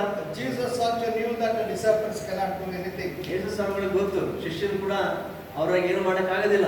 Jesus also don't have anything in his hand to give anything, feed the people. ಮತ್ತೆ ಯೇಸು ಸ್ವಾಮಿ ಕೈಯಲ್ಲಿ ಕೂಡ ಜನರಿಗೆ ಕೊಡ್ಲಿಕ್ಕೆ ಆತನ ಕೂಡ ಏನೂ ಇಲ್ಲ. But when Jesus told, definitely he knows how to feed the people. ಆದ್ರೆ ಯೇಸು ಸ್ವಾಮಿ ಹೇಳಿದ ಅಂತಂದ್ರೆ ಖಚಿತವಾಗಿ ಆತನಿಗೆ ಚೆನ್ನಾಗಿ ಗೊತ್ತು ಯಾವ ರೀತಿ ಜನರಿಗೆ ಅದನ್ನು ಒದಗಿಸಬೇಕು. Jesus knew that the disciples need not worry or need not do anything, but when they believe in his word, definitely a miracle will take place. ಯೇಸು ಸ್ವಾಮಿ ಶಿಷ್ಯರ ವಿಷಯದಲ್ಲಿ ಬಯಸಿದಿಷ್ಟೇ ಏನಂತಂದ್ರೆ ಅಂತ ಸಂದರ್ಭದಲ್ಲಿ ಶಿಷ್ಯರು ಚಿಂತೆ ಮಾಡೋ ಅವಶ್ಯಕತೆ ಇಲ್ಲ, ಆದ್ರೆ ದೇವರ ವಾಕ್ಯದಲ್ಲಿ ನಂಬಿಕೆ ಇಡುವುದಾದ್ರೆ ಅಷ್ಟು ಮಾತ್ರ ಸಾಕಾಗಿದ್ದವ್ರಿಗೆ. It is the will and it is the plan of God. ಮತ್ತೆ ದೇವರ ಒಂದು ಚಿತ್ತ, ಅದರ ಯೋಜನೆ ಆ ರೀತಿಯಲ್ಲಿ ಇತ್ತವತ್ತು. It is not the people who came and asked Jesus, you feed us. ಜನ ಅಲ್ಲಿ ಬಂದು ಅವರಾಗಿ ಕೇಳಿದ್ದೇನಿಲ್ಲ, ಯೇಸು ಸ್ವಾಮಿನ ಅವಶ್ಯಕತೆ ನಮಗೆ ಪೋಷಣೆ ಬೇಕು ಕೊಡೋದು. The disciples came and told Jesus, these people have come, you only feed them and do anything. But they told, if you leave them, better at least they'll go and eat something. ನೋಡಲ್ಲ, ಶಿಷ್ಯರು ಕೂಡ ಸ್ವಾಮಿ ಇಷ್ಟು ಜನ ಇದ್ದಾರೆ, ಅವರು ಹಸಿದ ಬಳಿಲು ಹೋಗ್ತಾರೇನೋ, ನೀರೇನೋ ಅದ್ಭುತ ಮಾಡಿ ಅವ್ರಿಗೆ ಕೊಡಪ್ಪ ಅಂತ ಅವ್ರು ಏನು ಕೇಳಲಿಲ್ಲ. ಅವ್ರಿಗೆ ಕೇಳಿದ್ದೇನಂತಂದ್ರೆ ಇಷ್ಟು ಜನ ಇದಾರಲ್ಲ, ಇವ್ರು ಬೇಗ ಕಳಿಸ್ಬಿಟ್ರೆ ಹತ್ತದ ಹಳ್ಳಿಗಳಿಗೆ ಹೋಗಿ ಅವ್ರು ಏನಾದ್ರು ಊಟ ಮಾಡ್ಬೋದು ಅಂತ ಅವ್ರು ಆ ರೀತಿ ಆಲೋಚನೆ ಮಾಡಿ ಮಾತಾಡ್ತಾರೆ. Here Jesus was telling that give something to eat. ಆದ್ರೆ ಇಲ್ಲಿ ಯೇಸು ಸ್ವಾಮಿ ಶಿಷ್ಯರಿಗೆ ಹೇಳ್ತಿದ್ದಾರೆ, ಈ ಜನರಿಗೆ ತಿನ್ಲಿಕ್ಕೆ ನೀವೇ ಏನಾದ್ರು ಕೊಡ್ರಿ. But God who knew everything, he knew why he told. ಎಲ್ಲವನ್ನ ಬಲ್ಲಂತ ದೇವರು ತಾನು ಯಾತಕ್ಕೋಸ್ಕರ ಮಾತನ್ನು ಹೇಳ್ತಾ ಇದ್ದಾನೋ ಅದು ಗೊತ್ತಿದೆ ಹೇಳ್ತಾ ಇದ್ದಾರೆ. Jesus will never tell anything if he is not going to do a miracle. ಆತನ ಒಂದು ವೇಳೆ ಅಲ್ಲಿ ಅದ್ಭುತ ಕಾರ್ಯ ಮಾಡ್ಲಿಕ್ಕೆ ಇಲ್ಲ ಅಂತ ಇದ್ದಿದ್ರೆ ಅದನ್ನ ಯಾವತ್ತೂ ಕೂಡ ಮುಂಚಿತವಾಗಿ ಏನು ಮಾತನಾಡೋದಿಲ್ಲ. The disciples would have asked Jesus, we don't know how to feed, but you only help us to how to feed the people. ಬಹುಶಃ ಶಿಷ್ಯರು ಕೂಡ ಕೇಳಿದಿರಬಹುದಾಗಿತ್ತು, ಸ್ವಾಮಿ ಇಷ್ಟು ಜನರಿಗೆ ಹೇಗೆ ಸಹಾಯ ಮಾಡೋಕೆ ನಮಗೆ ಗೊತ್ತಿಲ್ಲ, ಮತ್ತೆ ಅವ್ರಿಗೆ ಯಾವ ರೀತಿಯಲ್ಲಿ ಉಣ್ಣಬಡಿಸುವ ವಿಷಯದಲ್ಲಿ ನಮಗೆ ಹೇಗೆ ಸಹಾಯ ಮಾಡೋಕೆ ನಮಗೆ ತಿಳಿಸಿ ಅಂತ ಹೇಳಿರ್ಬೋದಾಗಿತ್ತು. So they were only wise, they were calculating. Even Philip, other people that we need so much of money to feed them. ಆದರೆ ಶಿಷ್ಯರನ್ನು ನೋಡ್ತಾರೆ, ಫಿಲಿಪ್ ಮತ್ತು ಉಳಿದವರು ಕೂಡ ಲೋಕ ರೀತಿಯಾಗಿ ಆಲೋಚನೆ ಮಾಡಿದ್ರು, ಮತ್ತೆ ಲೆಕ್ಕಾಚಾರ ಮಾಡಿದ್ರು, ಎಷ್ಟು ಜನಕ್ಕೆ ನಾವು ಇರೋದು ಹಣ ಕೂಡ ಸಾಕಾಗಲ್ಲ. So many times we also will calculate everything. ಅನೇಕ ಸಲ ನಾವು ಕೂಡ ಎಲ್ಲವನ್ನ ಬಹಳ ಲೆಕ್ಕಾಚಾರ ಮಾಡ್ತೇವೆ. So calculation is important for anything to do. ಮತ್ತೆ ಏನಾದರೂ ಮಾಡ್ಬೇಕಂತಂದ್ರೆ ಲೆಕ್ಕಾಚಾರ ಮುಖ್ಯನೇ. But when God says something in our life, ಆದ್ರೆ ದೇವರು ನಮ್ಮ ಜೀವನದಲ್ಲಿ ಏನಾದ್ರೂ ಅದನ್ನ ಹೇಳಿದಾರೆ ಅಂತಂದ್ರೆ, and you need not calculate, but God will calculate in your life. ಅದ್ರ ಕುರಿತು ನೀವು ಲೆಕ್ಕಾಚಾರ ಮಾಡೋ ಅವಶ್ಯಕತೆ ಇಲ್ಲ, ದೇವರು ಎಲ್ಲವನ್ನ ನೋಡ್ಕೊಳ್ತಾನೆ. God knows how to help you in your need. ಮತ್ತೆ ನಿನ್ನ ಅವಶ್ಯಕತೆಯಲ್ಲಿ ನಿನಗೆ ಯಾವ ರೀತಿಯ ಸಹಾಯ ಮಾಡಬೇಕು ಆ ಸಂದರ್ಭದಲ್ಲಿ ದೇವರು ಚೆನ್ನಾಗಿ ಬಲ್ಲವರಾಗಿದ್ದಾರೆ. I really appreciate the faith of Bhakta Singh. ನಾನು ನಿಜವಾಗ್ಲೂ ಕೂಡ ಭಕ್ತ ಸಿಂಗ್ ಅವರ ನಂಬಿಕೆಯನ್ನು ನೋಡುವಾಗ ನನಗೆ ಬಹಳ ತುಂಬಾ ಆಶ್ಚರ್ಯವಾಗುತ್ತೆ. Till the end he lived a life of faith. ಕೊನೆಯವರೆಗೂ ಸಹ ಅವರು ನಂಬಿಕೆ ಜೀವನವನ್ನೇ ಜೀವಿಸಿದ್ರು. In the end of life he had plenty and a lot of property came, but in the beginning days of his ministry he didn't have anything. ನೋಡ್ರಿ, ಅವ್ರ ಸೇವೆ ಕೊನೆ ಕಾಲದಲ್ಲಿ ಬಹಳಷ್ಟು ಆಸ್ತಿ ಇದೆಲ್ಲ ಅವರಿಗೆ ಉಂಟಾಗಿತ್ತು, ಆದ್ರೆ ಸೇವಾ ಪ್ರಾರಂಭದಲ್ಲಿ ಅವ್ರಿಗೆ ಏನೂ ಇರಲಿಲ್ಲ. He went to the places to preach, not having money or anything or anybody has invited. By faith he went to the places and preached. ಅನೇಕ ಕಡೆಗಳಲ್ಲಿ ಹೋಗಿ ವಾಕ್ಯ ಸಂದೇಶವನ್ನು ಸಾರಿದ್ರು. ಆದ್ರೆ ಹೋಗುವ ಸಂದರ್ಭದಲ್ಲಿ ಅವ್ರ ಹತ್ರ ಏನೂ ಇರ್ತಿರ್ಲಿಲ್ಲ, ಯಾರು ಅವ್ರ ಆಹ್ವಾನಿಸಿ ಹಣ ಕೊಟ್ಟಿರಲಿಲ್ಲ, ಆದ್ರೆ ನಂಬಿಕೆಯಿಂದನೇ ಅವರು ಪ್ರಯಾಣ ಬೆಳೆಸ್ತಾ ಇದ್ರು. So one day he went to one place and immediately after the meeting in the evening at 9 o'clock he told one of his assistant, a very close assistant, go and take 2 tickets to so and so place. ಮನ್ಸರ್ನ ಹಳ್ಳಿಗೆ ಹೋಗಿ ಅವರು ವಾಕ್ಯ ಸಂದೇಶ ಮುಗಿಸಿ ಬರ್ತಿರ್ಬೇಕಾದ್ರೆ ರಾತ್ರಿ 9 ಗಂಟೆ ಸಮಯದಲ್ಲಿ ಅವರು ಹೊರಡಬೇಕು. ಆ ಸಮಯದಲ್ಲಿ ನನ್ನ ಹತ್ರ ಇದ್ದಂತ ಒಬ್ಬ ಸೇವಕರಿಗೆ ಕರೆದು ಹೇಳ್ತಿದ್ದಾರೆ, ನೀವು ಸ್ಟೇಷನ್ಗೆ ಹೋಗಿ ಇಂದಿನ ಸ್ಥಳಕ್ಕೆ ನಾವು ಹೋಗ್ಬೇಕು, ಸೊ ನನಗೆ ನಿನಗಂತ 2 ಟಿಕೆಟ್ ತಗೋ ಅಂತ ಹೇಳಿದ್ರು. And he didn't give any money. This man also doesn't have money. ನೋಡ್ರಿ, ಆದ್ರೆ ಹೇಳಿದ್ರು ಟಿಕೆಟ್ ತಗೊಳ್ಳ ಅಂತಂದ್ರೆ ಅವ್ರಿಗೆ ಹಣ ಕೊಡ್ಲಿಕ್ಕೂ ಇವ್ರ ಹತ್ರ ಸಹ ಯಾವ ಹಣ ಇರಲಿಲ್ಲ. But this man knew one thing, that when the Bhakta Singh says that definitely God will help in some way. ಅದೇ ಸೇವಕರಿಗೆ ಒಂದು ವಿಷಯ ಗೊತ್ತಿತ್ತು, ಭಕ್ತ ಸಿಂಗ್ ಹೇಳಿದ್ರೆ ಅಂತಂದ್ರೆ ಖಚಿತವಾಗಿ ದೇವರು ಏನೋ ಒಂದು ಕಾರ್ಯ ಮಾಡ್ತಾನೆ. So he was standing in the queue to take the ticket. ಸರಿ, ಅವರು ಹಾಗೆ ವಿಧೇಯರಾಗಿ ಹೋದ್ರು ಸ್ಟೇಷನ್ಗೆ, ಕ್ಯೂ ಅಲ್ಲಿ ನಿಂತ್ಕೊಂಡಿದ್ದಾರೆ ಕೌಂಟರ್ ಅಲ್ಲಿ. And he was the second person in the as the queue was moving, he came near the counter almost. ಹಾಗೆ ಸಾಲು ಮುಂದುವರಿತಾ ಹೋಗ್ತಿರ್ಬೇಕಾದ್ರೆ ಇನ್ನೇನು ಇವರು ಟಿಕೆಟ್ ತೆಗೆದುಕೊಳ್ಳುವ ಆ ಕೌಂಟರ್ಗೆ ಹತ್ರ ಬಂದಿದ್ದಾರೆ. And before one person was there. ಇನ್ನೇನು ಮುಂದೆ ಒಬ್ಬ ವ್ಯಕ್ತಿ ಆದ್ಮೇಲೆ ನೆಕ್ಸ್ಟ್ ಇವರೇ. And after he buys the ticket, he had to buy the ticket. ಮತ್ತೆ ಇವಾಗ ಅಲ್ಲಿ ಮುಂದೆ ಹೋದ್ರೆ ಟಿಕೆಟ್ ಅಂತ ಕೇಳಿದಾಗ ದುಡ್ಡು ಕೊಡ್ಬೇಕು ಇವಾಗ. And he was thinking, I don't know, I don't have money, what I have to ask.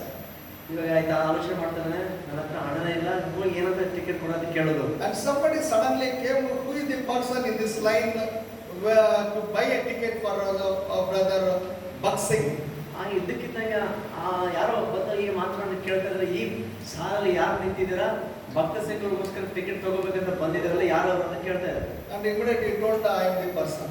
ತಕ್ಷಣ ಇತ್ತು ಹೇಳಿದ್ರೆ ನಾನು ಆ ವ್ಯಕ್ತಿ ಅಂತೇಳಿ. Then immediately he told where he had to go. Then immediately he gave the money and got 2 tickets. ತಕ್ಷಣ ಆ ವ್ಯಕ್ತಿ ಅವ್ರು ಹೋಗ್ಬೇಕಾದ ಸ್ಥಳಕ್ಕೆ ಹಣವನ್ನ ಕೊಟ್ಟರು, ಮತ್ತೆ ಇವರು ಕೂಡ 2 ಟಿಕೆಟ್ ತೆಗೆದುಕೊಂಡು. And he bought the 2 tickets and he was waiting for Bhakta Singh to come to the platform. To the entrance of the station. 2 ticket ತಗೊಂಡ್ಮೇಲೆ ಭಕ್ತ ಸಿಂಗ್ ಅವರು ಬರೋದಕ್ಕೋಸ್ಕರ ಸ್ಟೇಷನ್ ಎಂಟ್ರೆನ್ಸ್ ಇವರು ಕಾಯ್ತಾ ಇದ್ದಾರೆ. And when Bhakta Singh got out of that what he called a rickshaw, immediately he told, brother, as my God helped you to buy the ticket. ಭಕ್ತ ಸಿಂಗ್ ಅವರು rickshaw ಹೇಳಿದ ತಕ್ಷಣ ಅವರು ಮಾತನಾಡಿ ಹೇಳ್ತಾ ಇದ್ದಾರೆ, ಸಹೋದರನೇ, ನನ್ನ ದೇವರು ಟಿಕೆಟ್ ತೆಗೆದುಕೊಂಡು ಸಹಾಯ ಮಾಡಿದ್ದ ಅಂತ. Then immediately he told, yes brother, God is faithful. ತಕ್ಷಣ ಸೇವಕರು ಹೇಳ್ತಾರೆ, ಅವರು ದೇವರು ನಂಬಿಗಸ್ತನು, ಆತ ಸಹಾಯ ಮಾಡಿದ್ದಾರೆ. What tremendous faith that Bhakta Singh had. ಭಕ್ತ ಸಿಂಗ್ ಅವರಿದ್ದಂತ ಒಂದು ಅಮೋಘವಾದಂತ ನಂಬಿಕೆ. See, he didn't came and told, I will buy a ticket for me. ಅದ ಬಂದು ನನಗೆ ಟಿಕೆಟ್ ತಗೊಂಡ್ಯಾ ಸಿಕ್ತಾ ಅಂತ ಆತರ ಕೇಳಿಲ್ಲ. He told, my God has helped you to buy a ticket or not. ಅದನ್ನ ಕೇಳಿದ್ದೇನೆ ಅಂದ್ರೆ, ನನ್ನ ದೇವರು ನಿನಗೆ ಟಿಕೆಟ್ ತೆಗೆದುಕೊಳ್ಳೋದಕ್ಕೋಸ್ಕರ ಸಹಾಯ ಮಾಡಿದ್ನ ಇಲ್ವಾ? So that is the faith what he had. ಅಂತ ಒಂದು ನಂಬಿಕೆ ಅವ್ರು ಉಳ್ಳವರಾಗಿದ್ರು. So when I read this one, Jesus, God was speaking to us. Many times we had to exercise that faith. ಅದನ್ನು ಓದುವಾಗ ನಿಜವಾಗ್ಲೂ ನಮ್ಮಲ್ಲಿ ಅನೇಕ ಸಾರಿ ನಂಬಿಕೆ ಇರುವಂತ ನಂಬಿಕೆಯನ್ನು ನಾವು ಕಾರ್ಯದಲ್ಲಿಡಬೇಕಂತ ಗೊತ್ತಾಗ್ತದೆ. The disciples, they were with Jesus. ನೋಡಿ, ಶಿಷ್ಯರು ಯೇಸು ಸ್ವಾಮಿಯೊಂದಿಗೆ ಇದ್ರು. And every moment they were seeing a miracle in their life. ಪ್ರತಿ ಕ್ಷಣದಲ್ಲಿ ಕೂಡ ತಮ್ಮ ಜೀವನದಲ್ಲಿ ಅದ್ಭುತಗಳನ್ನು ನೋಡ್ತಾ ಬರ್ತಾ ಇದ್ದಾರೆ. I believe that definitely when as they were with Jesus, they didn't have any lack of eating or anything in their life. ನಂತರ ಶಿಷ್ಯರು ಯೇಸು ಸ್ವಾಮಿ ಇರುವ ಕಾಲದಲ್ಲೂ ಕೂಡ ಅವ್ರು ಯಾವತ್ತೂ ಕೂಡ ಯಾವ ಕೊರತೆ ಅವ್ರಿಗೆ ಆಗ್ಲಿಲ್ಲ. ಊಟದ ವಿಷಯದಲ್ಲಿ ಯಾವ ವಿಷಯದಲ್ಲಿ ಏನು ಕೊರತೆ ಅನುಭವಿಸಲಿಲ್ಲ. Because somebody came, what your people are, your disciples are eating, enjoy nicely. ಯಾರು ಕೇಳಿದ್ರು ಯೇಸು ಸ್ವಾಮಿಗೆ, ಏನಪ್ಪ ಶಿಷ್ಯರು ಉಪವಾಸನೆ ಮಾಡಲ್ಲ, ಬೇಸ್ ಊಟ ಮಾಡ್ತಾರೆ, ಅವರು ಸುಖ ಪಡ್ತಾರೆ. Then Jesus told very beautifully, ಸಂತೋಷವಾಗಿದ್ರು ಅಂತ ಕೇಳಿದ ಯೇಸು ಸ್ವಾಮಿ, as long as the bridegroom is there, the people with the bridegroom they will enjoy. ಎಲ್ಲವರಿಗಾದ್ರೂ ಮಲ್ಲಿಗೆ ಜೊತೆಗೆ ಸ್ನೇಹಿತರು ಇರ್ತಾರೋ ಅಲ್ಲಿವರೆಗೆ ಅವ್ರಿಗೆ ಯಾವ ಕೊರತೆ ಇರೋದ್ರೆ ಸಂತೋಷನೇ ಅವ್ರಿಗೆ ಇರೋದು. So when you go to the wedding, definitely you will have a very good eating. ಮದುವೆ ಅವಕಾಶಕ್ಕೆ ಹೋದ್ರೆ ಖಚಿತವಾಗಿ ಒಳ್ಳೆ ಊಟ. So these disciples experienced what is that greatness of their God. ಈ ಶಿಷ್ಯರು ತಮ್ಮ ಜೀವನದಲ್ಲಿ ತಮ್ಮ ದೇವರ ದೊಡ್ಡತನವನ್ನು ಏನೋ ಅವರು ದಿನ ಅನುಭವಿಸುವರಾಗಿ. I believe that these people had a faith. We will be fed somewhat, but what about all these people? ಆದ್ರೆ ಆ ಸಮಯದಲ್ಲಿ ಅವ್ರ ಬಹುಶಃ ಆಲೋಚನೆ ಹಿಂಗಿರ್ಬೋದು, ನಮ್ಗೇನೋ ಯೇಸು ಸ್ವಾಮಿ ದಿನ ಪೋಷಣೆ ಮಾಡ್ತಾರೆ ಕೊಡ್ತಾರೆ ಅದ್ಭುತವಾಗಿ, ಅಂದ್ರೆ ಇಷ್ಟು ಜನ ಬಂದಿದಾರಲ್ಲ, ಮತ್ತೆ ಇವ್ರ ಕತೆ ಹೆಂಗೆ? For 5,000 people with MLA, with MP, with you donation. 5,000 ಜನರಿಗೆ ಅಂತಂದ್ರೆ ಯಾವ MLA ಕೊಡ್ತಾನೆ ನೀವು donation? Because our pastors is going to ask for like that. ಯಾಕಂದ್ರೆ ಪಾಸ್ಟರ್ ಅವಶ್ಯಕತೆಗೋಸ್ಕರ ಹಂಗೆ ವಿಚಾರ ಮಾಡಿ ಹೋಗಿ ಕೈ ಸಾಕ್ತಾರೆ. At least I am happy nowadays pastors are not going to any worldly people nowadays. ಆದ್ರೆ ಈ ದಿನಗಳಲ್ಲಿ ಬಹುಶಃ ಇದು ನೋಡಿದಾಗ ಸಂತೋಷ ಆಗ್ತದೆ, ಪಾಸ್ಟರ್ಸ್ ಈಗ ಯಾರು ಆ ಥರ ಹೋಗ್ತಾ ಇಲ್ಲ. In the olden days people are like that. If any big budget means ಯಾವ್ದಾರ ಹೋಗಿ ಡೊನೇಟ್ ಅಂತಲ್ಲ. So that was the time, that was the mentality of the people. ನೋಡಿ, ಈ ರೀತಿಯಲ್ಲಿ ಮನುಷ್ಯರ ಒಂದು ಆಲೋಚನೆಗಳು ಇರ್ತದೆ. But I tell you here, when Jesus was telling to the disciples, Jesus knew how he can feed the people. ನೋಡ್ರಿ, ಇಲ್ಲಿ ಯೇಸು ಸ್ವಾಮಿ ಶಿಷ್ಯರಿಗೆ ಆ ಮಾತು ಹೇಳ್ತಿದ್ದಾರೆ ಅಂತಂದ್ರೆ ಆತನಿಗೆ ಚೆನ್ನಾಗಿ ಗೊತ್ತಿತ್ತು ಯಾವ ರೀತಿ ಅಷ್ಟು ಜನರಿಗೆ ಅವತ್ತು ಪೋಷಿಸಬೇಕು. But a small lad came with faith and gave them 5 loaves and 2 fishes. ಅದೇ ಚಿಕ್ಕ ಬಾಲಕ ಅಲ್ಲಿ ಮುಂದೆ ಬಂದು ನನ್ನ ಹತ್ರ ಇದ್ದಂತ 5 ರೊಟ್ಟಿ 2 ಮೀನನ್ನ. Jesus didn't ask anybody, whatever you are having, you bring to me. ಅಲ್ಲಿ ಯೇಸು ಸ್ವಾಮಿ ಯಾರಿಗೂ ಕೇಳಿಲ್ಲ, ನಿಮ್ಮ ಹತ್ರ ಯಾರ ಹತ್ರ ಏನಾದ್ರು ಇದ್ರೆ ನನ್ನ ಹತ್ರ ಕೊಡ್ರಿ ಅಂತ ಹೇಳಿ. But this is a little lad understood that my God, Jesus can do a miracle with this 5 loaves and 2 fishes. ಆದ್ರೆ ಚಿಕ್ಕ ಬಾಲಕನಿಗೆ ಅರ್ಥವಾಯ್ತು, ಯೇಸು ಸ್ವಾಮಿ ಈ 5 ರೊಟ್ಟಿ 2 ಮೀನಿಂದ ಅದ್ಭುತ ಅದನ್ನು ಮಾಡಲಿಕ್ಕೆ ಶಕ್ತನಾಗಿದ್ದಾನೆ. So that faith we should have in our life. ಇವತ್ತು ನಮ್ಮ ಜೀವನದಲ್ಲಿ ಕೂಡ ಆ ಒಂದು ನಂಬಿಕೆ ಉಳ್ಳವರಾಗಿರ್ಬೇಕಾಗಿದೆ. Maybe your income is very less. ಬಹುಶಃ ನಿಗಿರುವ ಆದಾಯ ಬಹಳ ಕಡಿಮೆ ಇರಬಹುದು. Or your thing in your house is very less to feed yourself or to do anything. ಮತ್ತೆ ನಿಮ್ಮ ಮನ ಅವಶ್ಯಕತೆಗಳನ್ನ ನಿಮ್ಮನ್ನ ಪೋಷಣೆ ಮಾಡ್ಕೊಳ್ಳೋದಕ್ಕೆ ಇರ್ತಕ್ಕಂಥ ಆದಾಯ ತುಂಬಾ ಕಡಿಮೆ ಇರಬಹುದು. But have that faith in God, God will do a miracle. ಆದ್ರೆ ದೇವರಲ್ಲಿ ನೀವು ನಂಬಿಕೆ ಇಡ್ರಿ, ಆ ನಂಬಿಕೆಯನ್ನು ಖಚಿತವಾಗಿ ದೇವರ ಕಾರ್ಯ ನೋಡ್ತೀರ. I believe I really appreciate the widow in the Old Testament. ಹಳೆಯ ಕೇಳಿದಂತ ಆ ಒಂದು ವಿಧವೆ ವಿಷಯದಲ್ಲಿ ಕೂಡ ನಾನು ಪ್ರಶಂಸೆ ವ್ಯಕ್ತಪಡಿಸ್ತೇನೆ. When the prophet told go and prepare something that first that bread and bring to me, she obliged and she obeyed and gave to the prophet. ನೋಡ್ರಿ, ಯಾವಾಗಲೂ ಪ್ರವಾದಿ ನೀನು ಮಾಡುವ ಮೊದಲ ರೊಟ್ಟಿಯನ್ನು ನನಗೆ ಮೊದಲು ತಂದು ಕೊಡು ಅಂತ ಹೇಳಿದಾಗ ಆ ವಿಧವೆ ಆ ಸಮಯದಲ್ಲಿ ಸಂಪೂರ್ಣ ವಿಧೇಯಳಾದ್ರು, ಹಾಗೆ ಮಾಡಿದ್ವಿ. When she gave that wheat, the flour has not become a 100 kgs bag. ನೋಡ್ರಿ, ಆಕೆ ಆ ರೀತಿಯಲ್ಲಿ ಮಾಡುವಾಗ ಅಲ್ಲಿ ಇರ್ತಕ್ಕಂಥ ಹಿಟ್ಟು ಏನು 100 kg ಅಷ್ಟು ಆಗ್ಲಿಲ್ಲ. But the same flour was there. As she was preparing, the flour was like that only. ನೋಡ್ರಿ, ಇದ್ದಂತ ಆ ಹಿಟ್ಟು ಎಷ್ಟೇ ಇತ್ತು ಅಷ್ಟೇ ಇದೆ. ಆಕೆ ಸಿದ್ಧಪಡಿಸೋ ಪ್ರತಿ ಸಾರಿ ಕೂಡ ತೆಗೆದುಕೊಂಡ ಮೇಲೆ ಕೂಡ ಅಷ್ಟೇ ಇರ್ತಾ ಇದೆ. As the famine was there, days of the famine was there, she and her family was fed with the flour and oil. ನೋಡ್ತಾರೆ, ಬರಗಾಲ ತೀರುವ ತನಕ ಆಕೆ ಕುಟುಂಬದವರು ಅದೇ ಹಿಟ್ಟಿನಲ್ಲಿ ಇರುವಂತ ಎಣ್ಣೆಯಲ್ಲಿ ಅವರು ಜೀವನ ಮಾಡಿದ್ರು. So that is the miracle what God can do in our life. ನೋಡ್ರಿ, ಅಂತ ಒಂದು ಅದ್ಭುತ ಕಾರ್ಯಗಳನ್ನ ದೇವರು ನಮ್ಮ ಜೀವನದಲ್ಲಿ ಕೂಡ ಮಾಡೋ ಶಕ್ತನಾಗಿದೆ. Maybe your income is very less. ಬಹುಶಃ ನಿಮಗೆ ಆದಾಯ ತುಂಬಾ ಕಡಿಮೆ ಇರಬಹುದು. Maybe you think that to buy a house is not possible. ಬಹುಶಃ ನಾನು ಮನೆ ಕೊಂಡ್ಕೋಬೇಕಂತ ನನ್ನ ಕೈಯಿಂದ ಆಗಲ್ಲ ಅಂತ ಅನ್ಕೊತಿರ್ಬೋದು. But God can do a miracle in our life in His own plan. God can provide a house or give anything with the amount what you have. ಆದರೆ ನಿನಗಿರ್ತಕ್ಕಂಥ ಏನು ಸ್ವಲ್ಪ ಹಣ ಇದೆಯೋ ಅದರ ಮೂಲಕನೇ ದೇವರು ಕಾರ್ಯ ಮಾಡುವ ಶಕ್ತನಾಗಿದ್ದಾನೆ. ನಿನಗೆ ಏನು ಬೇಕು ತಕ್ಕ ಸಮಯದಲ್ಲಿ ತನ್ನ ಯೋಚನೆ ಮೇರೆಗೆ ನಿನಗೆಲ್ಲವನ್ನು ಒದಗಿಸ್ತಾನೆ. So God, you don't look to the amount or look to the your what you call the need, but look to God who is capable to feed you and to give back in a double way. ನೋಡಿ, ನಿನಗಿರ್ತಕ್ಕಂಥ ಅವಶ್ಯಕತೆ ಕಡೆಯಾಗಲಿ ಇರುವಂತ ಹಣಕಾಸಿನ ಕಡೆಯಾಗಲಿ ನೋಡಬೇಡ. ಆದ್ರೆ ನಿನ್ನ ಜೀವನದಲ್ಲಿ ನಿನಗಿರ್ತಕ್ಕಂಥದ್ದನ್ನ ದ್ವಿಗುಣವಾಗಿ ಆಶೀರ್ವದಿಸಿ ಕೊಡಲು ಶಕ್ತನಾಗಿರುವ ದೇವರ ಕಡೆಗೆ ನೀನು ದೃಷ್ಟಿಸು. So here that lad came with that faith and gave that 5 loaves and 2 fishes. ಇಲ್ಲಿ ನೋಡ್ತೀವಿ ಚಿಕ್ಕ ಬಾಲಕ 5 ರೊಟ್ಟಿ 2 ಮೀನಿನೊಂದಿಗೆ ಮುಂದೆ ಬಂದ. And this lad didn't eat anything. He was just keeping that box with him. ನೋಡಿ, ತನ್ನ ಬಳಿ ಇದ್ದಂತ ಆ ಒಂದು ಬುತ್ತಿಯನ್ನ ಅದನ್ನು ಪೂರ್ತಿ ತಿಂದು ಬಿಡಲಿಲ್ಲ, ಖಾಲಿ ಮಾಡಲಿಲ್ಲ, ಬದಲಾಗಿ ಇರುವಂತದ್ದು ಹಾಗೆ ಇಟ್ಕೊಂಡಿದ್ದ. And immediately Jesus told the people to sit. ತಕ್ಷಣ ಯೇಸು ಸ್ವಾಮಿ ಜನರೆಲ್ಲರಿಗೆ ಪಂಕ್ತಿ ಸಾಲ ಕೂತ್ಕೊಳ್ಳಕ್ಕೆ ಹೇಳ್ತಾ ಇದ್ದಾರೆ. And the 19th verse, he commanded the multitude to sit down on the grass and took the 5 loaves and 2 fishes, looking up to heaven, he blessed and brake and gave the loaves to his disciples and the disciples to the multitude. 19ನೇ ವಚನ, ಮತ್ತು ಜನರಿಗೆ ಹುಲ್ಲಿನ ಮೇಲೆ ಕುಳಿತುಕೊಳ್ಳುವುದಕ್ಕೆ ಹೇಳಿ ಆ 5 ರೊಟ್ಟಿ 2 ಮೀನುಗಳನ್ನು ತಕ್ಕೊಂಡು ಆಕಾಶದ ಕಡೆಗೆ ನೋಡಿ ದೇವರ ಸ್ತೋತ್ರ ಮಾಡಿ ರೊಟ್ಟಿಗಳನ್ನು ಮುರಿದು ಶಿಷ್ಯರ ಕೈಗೆ ಕೊಟ್ಟನು. So here really when I read the Bible, ಇಲ್ಲಿ ನಿಜವಾಗ್ಲೂ ಕೂಡ ಬೈಬಲ್ ಓದುವಾಗ everything how the Holy Spirit has helped the people who wrote the Bible, the scriptures in a systematic way. ಪವಿತ್ರ ಆತ್ಮನು ಎಷ್ಟು ಮಟ್ಟಿಗೆ ಈ ಒಂದು ವಾಕ್ಯ ಬರೆಯುವ ಸಂದರ್ಭದಲ್ಲಿ ಬರೆಯುವಂತ ತನ್ನ ಭಕ್ತರಿಗೆ ಸಹಾಯಕನಾಗಿ ನಡೆಸಿದ್ದಾನೆ. Here it would have written as after the prayer Jesus gave fed all the people.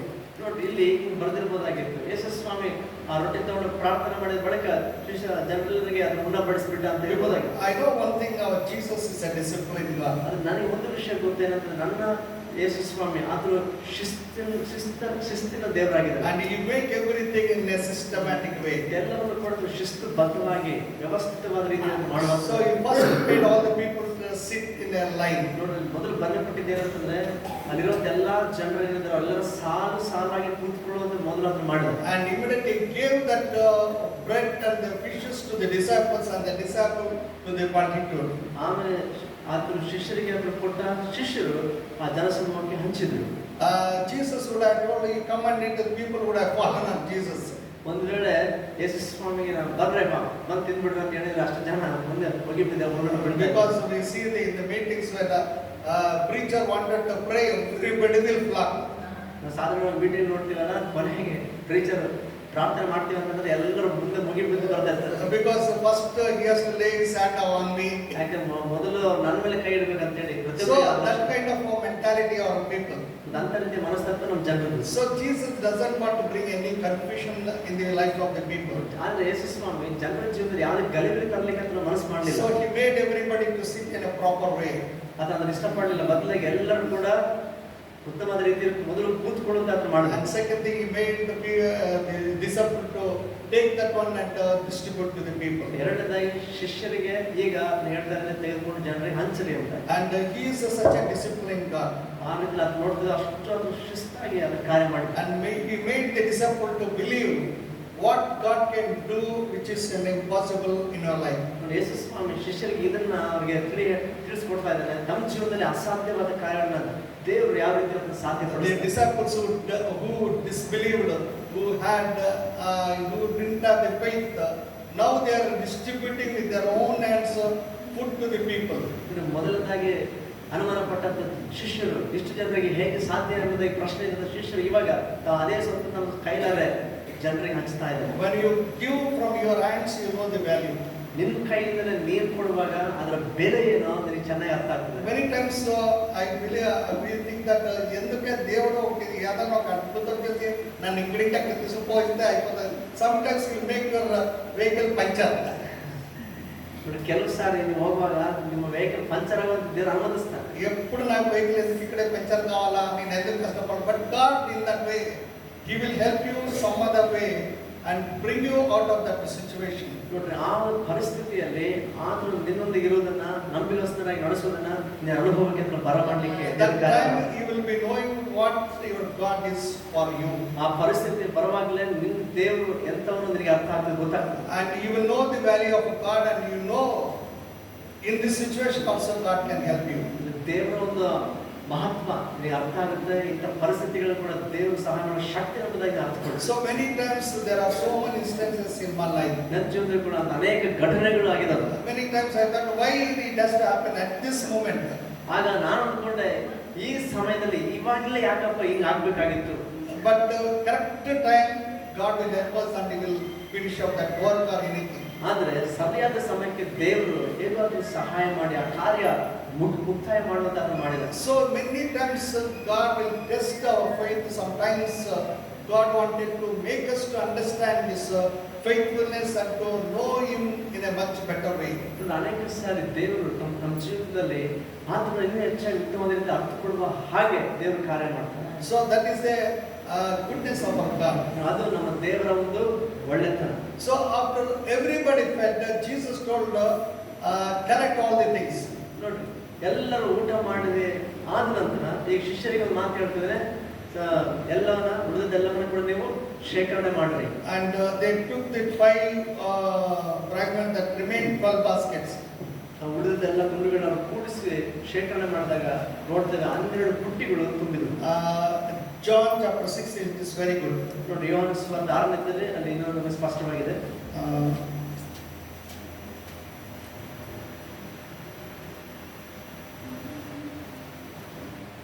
12th verse he says that when they were filled, he said unto his disciples, gather up the fragments that remain, that nothing be lost. 12ನೇ ವಚನ, ಅವರಿಗೆ ತೃಪ್ತಿಯಾದ ಮೇಲೆ ಯೇಸು ತನ್ನ ಶಿಷ್ಯರಿಗೆ ಮಿಕ್ಕ ತುಂಡುಗಳನ್ನು ಕೂಡಿಸಿರಿ, ಇದರಲ್ಲಿ ಯಾವುದೂ ವ್ಯರ್ಥವಾಗಬಾರದು ಎಂದು ಹೇಳಿದರು. See, our God is not a wasteful God. ನಮ್ಮ ದೇವರು ಎಂತ ಒಂದು ದೇವರಾಗಿದ್ದಾರೆ, ವ್ಯರ್ಥ ಮಾಡ್ಲಿಕ್ಕೆ ಮನಸ್ಸು ಆತನಿಗಿಲ್ಲ. That's why I know one man of God always says, ಒಬ್ಬ ದೇವರ ಸೇವಕರ ಪರಿಚಯ ಉಂಟು, ಅವ್ರು ಯಾವಾಗಲೂ ಇದನ್ನ ಹೇಳ್ತಾ ಇರ್ತಾರೆ. but he is no more, but he told one thing. ಅವರಿಗೆ ಇನ್ನೂ ಇಲ್ಲ, ಆದ್ರೆ ಒಂದು ವಿಷಯ ಹೇಳಿದ್ರು. Sometimes some people we gathered and we had a breakfast, and I told Pastor, sometimes I see the one men of God lavishly spending. Is it right? I asked. ನಾವು ಅವರೊಂದಿಗೆ ಇದ್ದ ಆ ಸದನದಲ್ಲಿ ಯಮನಸ್ಥರಾಗಿ ಒಂದು ಸಮಯದಲ್ಲಿ ನಾನು ಅವರೊಂದಿಗೆ ಒಂದು ಮಾತು ಪ್ರಶ್ನೆ ಕೇಳಿದೆ. ಕೆಲವು ಸೇವಕರು ಬಹಳ ಐಷಾರಾಮಿಯಾಗಿ ಬಹಳ ಖರ್ಚು ಮಾಡ್ತಾರಲ್ಲ ಕೆಲವು ವಿಷಯಗಳನ್ನ, ಅದು ಸರಿನಾ ಅಂತ ಕೇಳಿದೆ.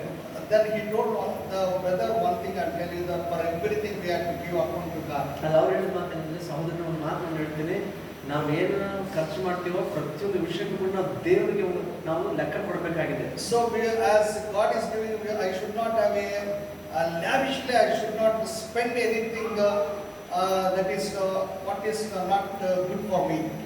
ಅವ್ರು ಹೇಳ್ತಂದ್ರೆ, ದೇವರಿಗೆ ಕೊಡುವಾಗ ನಾನು ಅದನ್ನ ವ್ಯರ್ಥವಾಗಿ ಮನಸ್ಸು ಬಂದಂತೆ ಎಷ್ಟಾದ್ರೆ ಜಾಸ್ತಿಯಾಗಿ ನಾನು ಅದನ್ನ ನನ್ನ ತೋಚದಾಗಿ ನಾನು ಖರ್ಚು ಮಾಡಬಾರ್ದು. So ಒಳ್ಳೆದಾಗಿರಲ್ಲ. we should be in a decent way, in a very good way. We have to spend the money what we receive.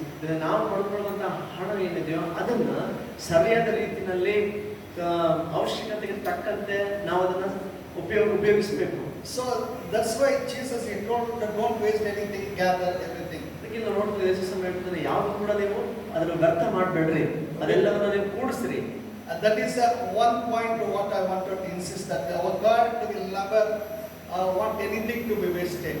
ಇದನ್ನ ನಾನು ತಿಳಿಸ್ಲಿಕ್ಕೆ ಇಷ್ಟಪಡ್ತೇನೆ. ನಮ್ಮ ದೇವರು ಆತನು ಯಾವ ಅದನ್ನು ಕೊಟ್ಟದ್ದು ಯಾವುದು ಕೂಡ ವ್ಯರ್ಥವಾಗಲಿಕ್ಕೆ ಆತನು ಇಷ್ಟಪಡುವ ದೇವರಲ್ಲ. And the second thing, he wanted to make the disciples to know that after feeding all the people, 12 baskets remained, which is beyond their expectation. ನೋಡ್ರಿ, ಎಷ್ಟು ಜನರು ಅವರೆಲ್ಲ ತೃಪ್ತಿಯಾಗಿ ಊಟ ಮಾಡಿದ ಮೇಲೆ ಅಲ್ಲಿ ಕೂಡಿಸಿದ್ದು ನೋಡುವಾಗ 12 ಪುಟ್ಟಿಗಳು ಉಳಿದವು.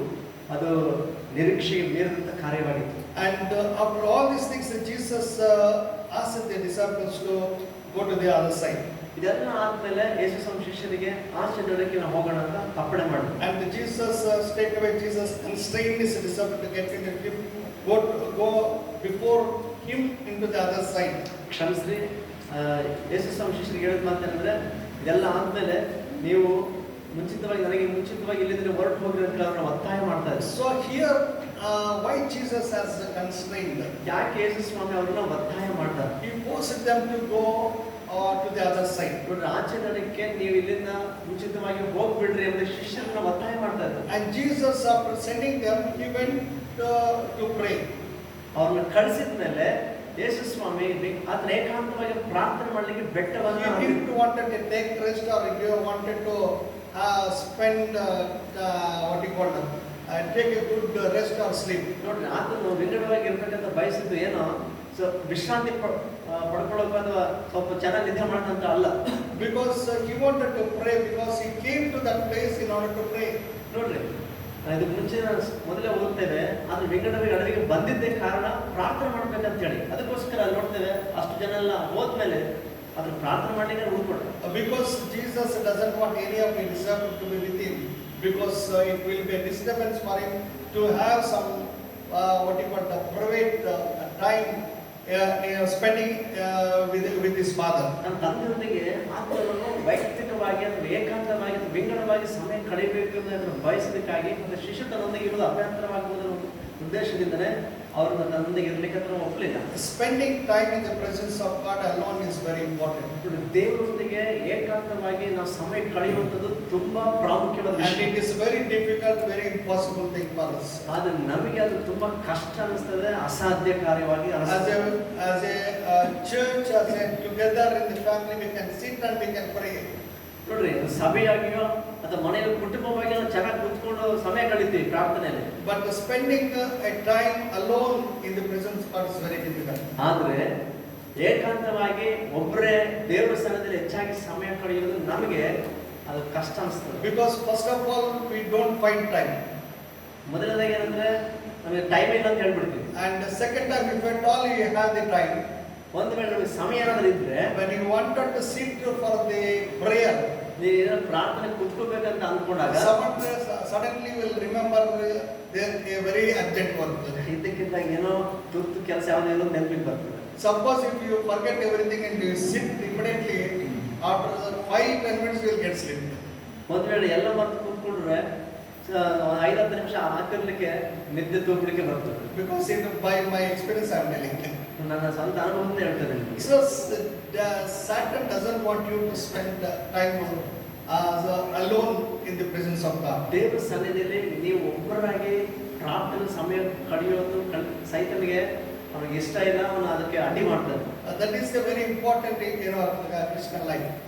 ಕ್ರೈಸ್ತ ಜೀವಿತದಲ್ಲಿ ಅದು ಏಕಾಂತ ಪ್ರಾರ್ಥನೆ ಅನ್ನೋದು ಬಹಳ ಮುಖ್ಯವಾದ ವಿಷಯವಾಗಿದೆ. So when you are alone, you start praying. ನೀವು ಒಬ್ಬರೇ ಇರುವಾಗ, ಒಬ್ಬಟ್ಟಿಗಿರಾಗ ಏಕಾಂತವಾಗಿ ಪ್ರಾರ್ಥನೆ ಮಾಡಲು ಪ್ರಾರಂಭಿಸ್ರಿ. So when nobody is disturbing you at that time, you pray. ಯಾರು ನಿಮ್ಮನ್ನು ಅಭ್ಯಂತರ ಮಾಡದಂತ ಸಮಯ ನೀವು ನೋಡ್ಕೊಂಡು ನೀವು ತಪ್ಪದೆ ಪ್ರಾರ್ಥನೆ. Because when you pray, you can listen to the voice of God. ಯಾಕಂದ್ರೆ ನೀವು ಪ್ರಾರ್ಥನೆ ಇರುವಾಗ ಮಾತ್ರ ದೇವರ ಸ್ವರವನ್ನು ಕೇಳಿಸ್ಕೊಳ್ಳಿಕ್ಕೆ And ಸಾಧ್ಯ. at the same time, you will have a good revelation from God. ಅಷ್ಟು ಮಾತ್ರ ಅಲ್ಲ, ಆ ಸಮಯದಲ್ಲಿ ದೇವರಿಂದ ಅದ್ಭುತವಾದ ಒಳ್ಳೆ ಪ್ರಕಟಣೆಗಳನ್ನು ಓದಿಕೊಳ್ತೀವಿ. That's why some people, they told it is a sweet hour of prayer. ಅದಕ್ಕೆ ಕೆಲವರು ಹೇಳ್ತಾರೆ, ಅವ್ರು ಕಳೆಯುವಂತ ಏಕಾಂತ ಸಮಯ ದೇವರೊಂದಿಗೆ ಅದು ತುಂಬಾ ಮಧುರವಾಗಿರುವಂತ ಒಂದು ಗಳಿಗೆಯಾಗಿದೆ. So that when you spend in the presence of God, ಅದನ್ನು ನೀವು ದೇವರ ಸನ್ನಿಧಾನದಲ್ಲಿ ಸಮಯ ಕಳೆಯುವಾಗ you will have a self edification, self what you call examination, and you will have a what you call, you can know more about God in our personal life. ನಿಮ್ಮ ಜೀವನದಲ್ಲಿ ನಿಮ್ಮ ವ್ಯಕ್ತಿಗತವಾಗಿರ್ತಕ್ಕಂಥ ಒಂದು ವಿಶ್ಲೇಷಣೆ ಆಗ್ತದೆ, ನಿಮ್ಮನ್ನು ಅರ್ಥಕೊಳ್ಳಿಕ್ಕೆ ಆಗ್ತದೆ. ಅಷ್ಟು ಮಾತ್ರ ಅಲ್ಲ, ಹೆಚ್ಚಾಗಿ ದೇವರ ಕುರಿತು ತಿಳ್ಕೊಳ್ಳಿಕ್ಕೆ ಸಾಧ್ಯವಾಗುತ್ತೆ. And these disciples, they were going in the ship. ಮತ್ತು ಈಗ ಶಿಷ್ಯರು ಯೇಸು ಸ್ವಾಮಿ ಒತ್ತಾಯದಿಂದ ಅಲ್ಲಿ ಬಿಟ್ಟು ದೋಣಿಯಲ್ಲಿ ಹೋಗ್ತಾ ಇದ್ದಾರೆ. But as they were going, we see that suddenly there was a what you called in the midst of the sea, it was tossed with waves and wind. ಈಗ ನಾವು ಹೋಗ್ತಾ ಇರ್ಬೇಕಾದ್ರೆ ಆ ಸಮುದ್ರ ಮಾರ್ಗ ಮಧ್ಯದಲ್ಲಿ ಈಗ ಇದ್ದಕ್ಕಿದ್ದಾಗೆ ತುಫಾನ್ ಬಿರುಗಾಳಿ ಎದ್ದು ಬಿಡುತ್ತೆ. Actually, it is a river. It seems it is not a big sea. ಅದೇನಲ್ಲ, ದೊಡ್ಡ ಮಹಾಸಮುದ್ರ ಏನಲ್ಲ, but it is a very big river. Many theologians will say. ಕೆಲವು ದೈವಶಾಸ್ತ್ರಜ್ಞರು ಹೇಳ್ತಾರೆ ಅದು ದೊಡ್ಡದಾಗಿರ್ತಕ್ಕಂಥ ಕೆರೆ ಅನ್ನೋದು. But when they are in the midst of that river, suddenly the waves and wind came contrary to them. ನೋಡಿ ಆ ಸಮಯದಲ್ಲಿ ನೀರೆಲ್ಲ ಪ್ರಯಾಣದಲ್ಲಿರುವಾಗ ಇದಕ್ಕಿದ್ದಾಗ ಅವರಿಗೆ ವ್ಯತಿರೇಕವಾಗಿ ಆ ತುಫಾನ್ ಅಂತ ಬಿರುಗಾಳಿ ಬಂದ್ಬಿಟ್ಟು And the disciples they were very afraid and they were panic. ಶಿಷ್ಯರು ಇವಾಗ ತುಂಬಾ ಗಲಿಬಿಲಿದ್ದಾರೆ, ಭಯಭ್ರಾಂತರಾಗಿದ್ದಾರೆ. And we know that it is God who told them to go. ನಮಗೆ ಗೊತ್ತು ಅವರಿಗೆ ಹೋಗ್ರಿ ಅಂತ ಹೇಳಿದ ಅಪ್ಪಣೆ ಕೊಟ್ಟಿದ್ದು ದೇವರಾಗಿದ್ದಾರೆ. And it is Jesus who told to go to the other side. ಆಚೆ ಕಡೆಗೆ ಹೋಗ್ರಿ ನೀವು ಅಂತ ಹೇಳಿದ್ದೇ ಯೇಸು ಸ್ವಾಮಿ. And now they are facing a problem. ಆದ್ರೆ ಇವಾಗ ಅವರು ಸಮಸ್ಯೆಯನ್ನು ಎದುರಿಸ್ತಾ ಇದ್ದಾರೆ. Many times in our life also, many times God will speak to us and it is the will of God in our life. ಅನೇಕ ಸಲ ನಮ್ಮ ಜೀವಿತದಲ್ಲಿ ಕೂಡ ದೇವರು ಮಾತನಾಡ್ತಾನೆ ಮತ್ತು ಕೆಲವು ಪರಿಸ್ಥಿತಿಗಳನ್ನು ಎದುರಿಸುವಂಥದ್ದು ಕೂಡ ದೇವರ ಚಿತ್ತದಲ್ಲಿ ಇರ್ತದೆ. But many times we face difficulties and problems. ಅನೇಕ ಸಾರಿ ಕಷ್ಟಗಳನ್ನ ಸಮಸ್ಯೆಗಳನ್ನ ನಾವು ಎದುರಿಸ್ತೇವೆ. Many times we say that why God has promised me, why God has given me the assurance, why this problem and difficulty in my life. ಮತ್ತು ನಾವು ಆ ಸಮಯದಲ್ಲಿ ಹೇಳ್ತೇವೆ ದೇವರೇ ಹೇಳಿದ್ದಾನ, ದೇವರ ಭರವಸೆ ಕೊಟ್ಟಿದ್ದಾನ, ಹಿಂಗಿದ ಮೇಲೆ ಯಾಕೆ ನಮ್ಮ ಜೀವನದಲ್ಲಿ ಇವಾಗ ಈ ಪರಿಸ್ಥಿತಿಗಳು ಎದುರಿಸ್ತಾ ಈ ಕಷ್ಟಗಳು ಯಾಕೆ ಬಂದಿದ್ದಾವೆ? But during that time God never leaves us. He will be with us. Only the thing we wanted to increase our faith and to show His power during that time.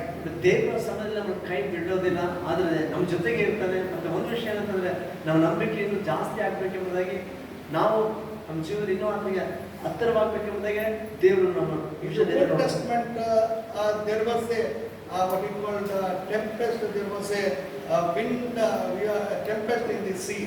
ಹಳೆ ಒಡಂಬಡಿಕೆ ನೋಡ್ತೇವೆ, ಸಮುದ್ರದಲ್ಲಿ ಆ ದೊಡ್ಡ ತುಫಾನು ಬಿರುಗಾಳಿ ಬಂತು. When a man of God disobeyed God's commandment. ಯಾವಾಗ ಬಂತು? ದೇವರ ಮನುಷ್ಯನು ದೇವರ ಆಜ್ಞೆಗೆ ಅವಿಧೇಯನಾಗಿ ವಿರುದ್ಧವಾಗಿ ಹೋದಾಗ that tempest came in order to correct and teach a lesson to the man of God. ಆಗ ಬಂದ ಆ ಬಿರುಗಾಳಿ ಯಾಕಪ್ಪ ಅಂತಂದ್ರೆ ಆ ದೇವರ ಮನುಷ್ಯನನ್ನ ಸರಿಪಡಿಸಲಿಕ್ಕೆ, ಅಂದ್ರೆ ಒಂದು ಗುಣಪಾಠ ಕಲಿಸಲಿಕ್ಕೆ. So many times in our life any such kind of problem, difficulty comes.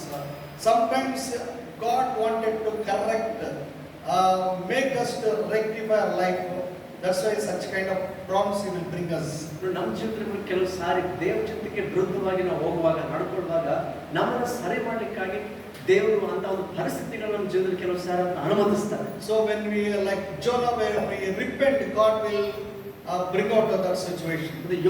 ನಾವು ಪಶ್ಚಾತ್ತಾಪಪಟ್ಟು ತಿರುಗಿಕೊಳ್ಳುವಾಗ ದೇವರು ನಮ್ಮನ್ನ ಸನ್ನಿವೇಶದಿಂದ ಆ ಪರಿಸ್ಥಿತಿಯಿಂದ ಹೊರಗೆ ತರ್ತಾರೆ. In the New Testament, Jesus was with the disciples. ಅಂದ್ರೆ ಹೊಸ ಒಡಂಬಡಿಕೆಯಲ್ಲಿ ಯೇಸು ಸ್ವಾಮಿ ಶಿಷ್ಯರ ಸಂಗಡ ಇದ್ದ.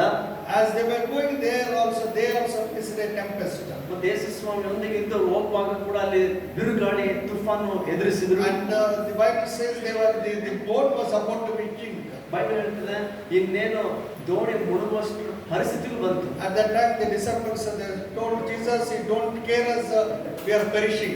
ಆ ಸಮಯದಲ್ಲಿ ಶಿಷ್ಯರು ಕೂಡ ಹೇಗೆ ಭಯಭ್ರಾಂತರಾಗಿ ಮಾತನಾಡ್ತಿದ್ದಾರೆ, ಸ್ವಾಮಿ ನಾವು ಮುಳುಗೋದ್ರಲ್ಲಿ ಅವರಿಗೆ ಚಿಂತೆ ಇಲ್ವಾ ಅಂತ ಕೇಳ್ತಾರೆ. Jesus was with them, but how can that boat will sink when Jesus was with them? ಅಲ್ಲಿ ಒಂದು ವಿಷಯ ಗಮನಿಸಬೇಕಾದ್ರೆ ಅಂದ್ರೆ ಯೇಸು ಸ್ವಾಮಿ ಅವರೊಂದಿಗೆ ಇದ್ದಾನೆ, ಆತನ ಜೊತೆಗೆ ಆ ದೋಣಿಯಲ್ಲಿ ಇರಬೇಕಾದ್ರೆ ಆ ದೋಣಿ ಹೇಗೆ ತಾನೇ ಮುಳುಗಲಿಕ್ಕೆ ಸಾಧ್ಯ? And the disciples would not ask Jesus, "We are perishing," or why you don't care us? ಶಿಷ್ಯರು ಸ್ವಾಮಿ ನಾವು ನಶಿಸಿ ಹೋಗ್ತಾ ಇದ್ದಾರೆ, ಯಾಕಪ್ಪ ನೀನು ನಮ್ಮ ಕುರಿತು ಶ್ರದ್ಧೆ ವಹಿಸ್ತಾ ಇಲ್ಲ ಅನ್ನುವಂಥ ವಿಚಾರಗಳು ಬಂದಿದೆ. Instead of telling like that, they would ask Jesus, "We are in this situation." ಹಂಗೆ ಹೇಳೋದ್ ಬದಲಾಗಿ ಹಿಂಗೆ ಹೇಳ್ಬೋದಾಗಿತ್ತು, ಯೇಸುವೆ ನಾವು ಈ ಪರಿಸ್ಥಿತಿಯಲ್ಲಿ ಇದ್ದೀವಿ. But many times we do the same mistake. ನಾವು ಕೂಡ ಅನೇಕ ಸರಿ ಇದೇ ತಪ್ಪು ಮಾಡ್ತೀವಿ. When Jesus in our life, ನೋಡಿ ಯೇಸು ಸ್ವಾಮಿ ನಮ್ಮ ಜೀವನದಲ್ಲಿ ಇರುವಾಗ, when you believe that you are the child of God, ನೀನು ದೇವರ ಮಗು ಎಂಬ ನಂಬಿಕೆ ನಿನ್ನಲ್ಲಿ ಒಳಗಿದ್ರೆ, when God is with you, you need not worry about it. ದೇವರ ಜೊತೆ ಇರಬೇಕಾದ್ರೆ ನೀನು ಯಾವ ವಿಷಯದಲ್ಲಿ ಕೂಡ ಚಿಂತೆ ಮಾಡೋ ಅವಶ್ಯಕತೆ ಇಲ್ಲ. Just pray and ask God, "You know my situation." ನೀನು ಪ್ರಾರ್ಥನೆ ಮಾಡಿ ಹೇಳು, ಸ್ವಾಮಿ ನನ್ನ ಪರಿಸ್ಥಿತಿ ನಿನಗೆ ಚೆನ್ನಾಗಿ ಗೊತ್ತಪ್ಪ. The situation is an impossible thing for me. ದೇವರ ಈ ಪರಿಸ್ಥಿತಿ ಎದುರಿಸೋದು ನನ್ನ ಕೈಲಾದ ಅಸಾಧ್ಯ. But He can stop this waves and this tempest. ಆದ್ರೆ ಈ ಒಂದು ಬಿರುಗಾಳಿಯನ್ನ, ಈ ಪರಿಸ್ಥಿತಿಯನ್ನ ನಿಲ್ಲಿಸಲಿಕ್ಕೆ ನಿನ್ನಿಂದ ಸಾಧ್ಯ. I know that I will be not sink.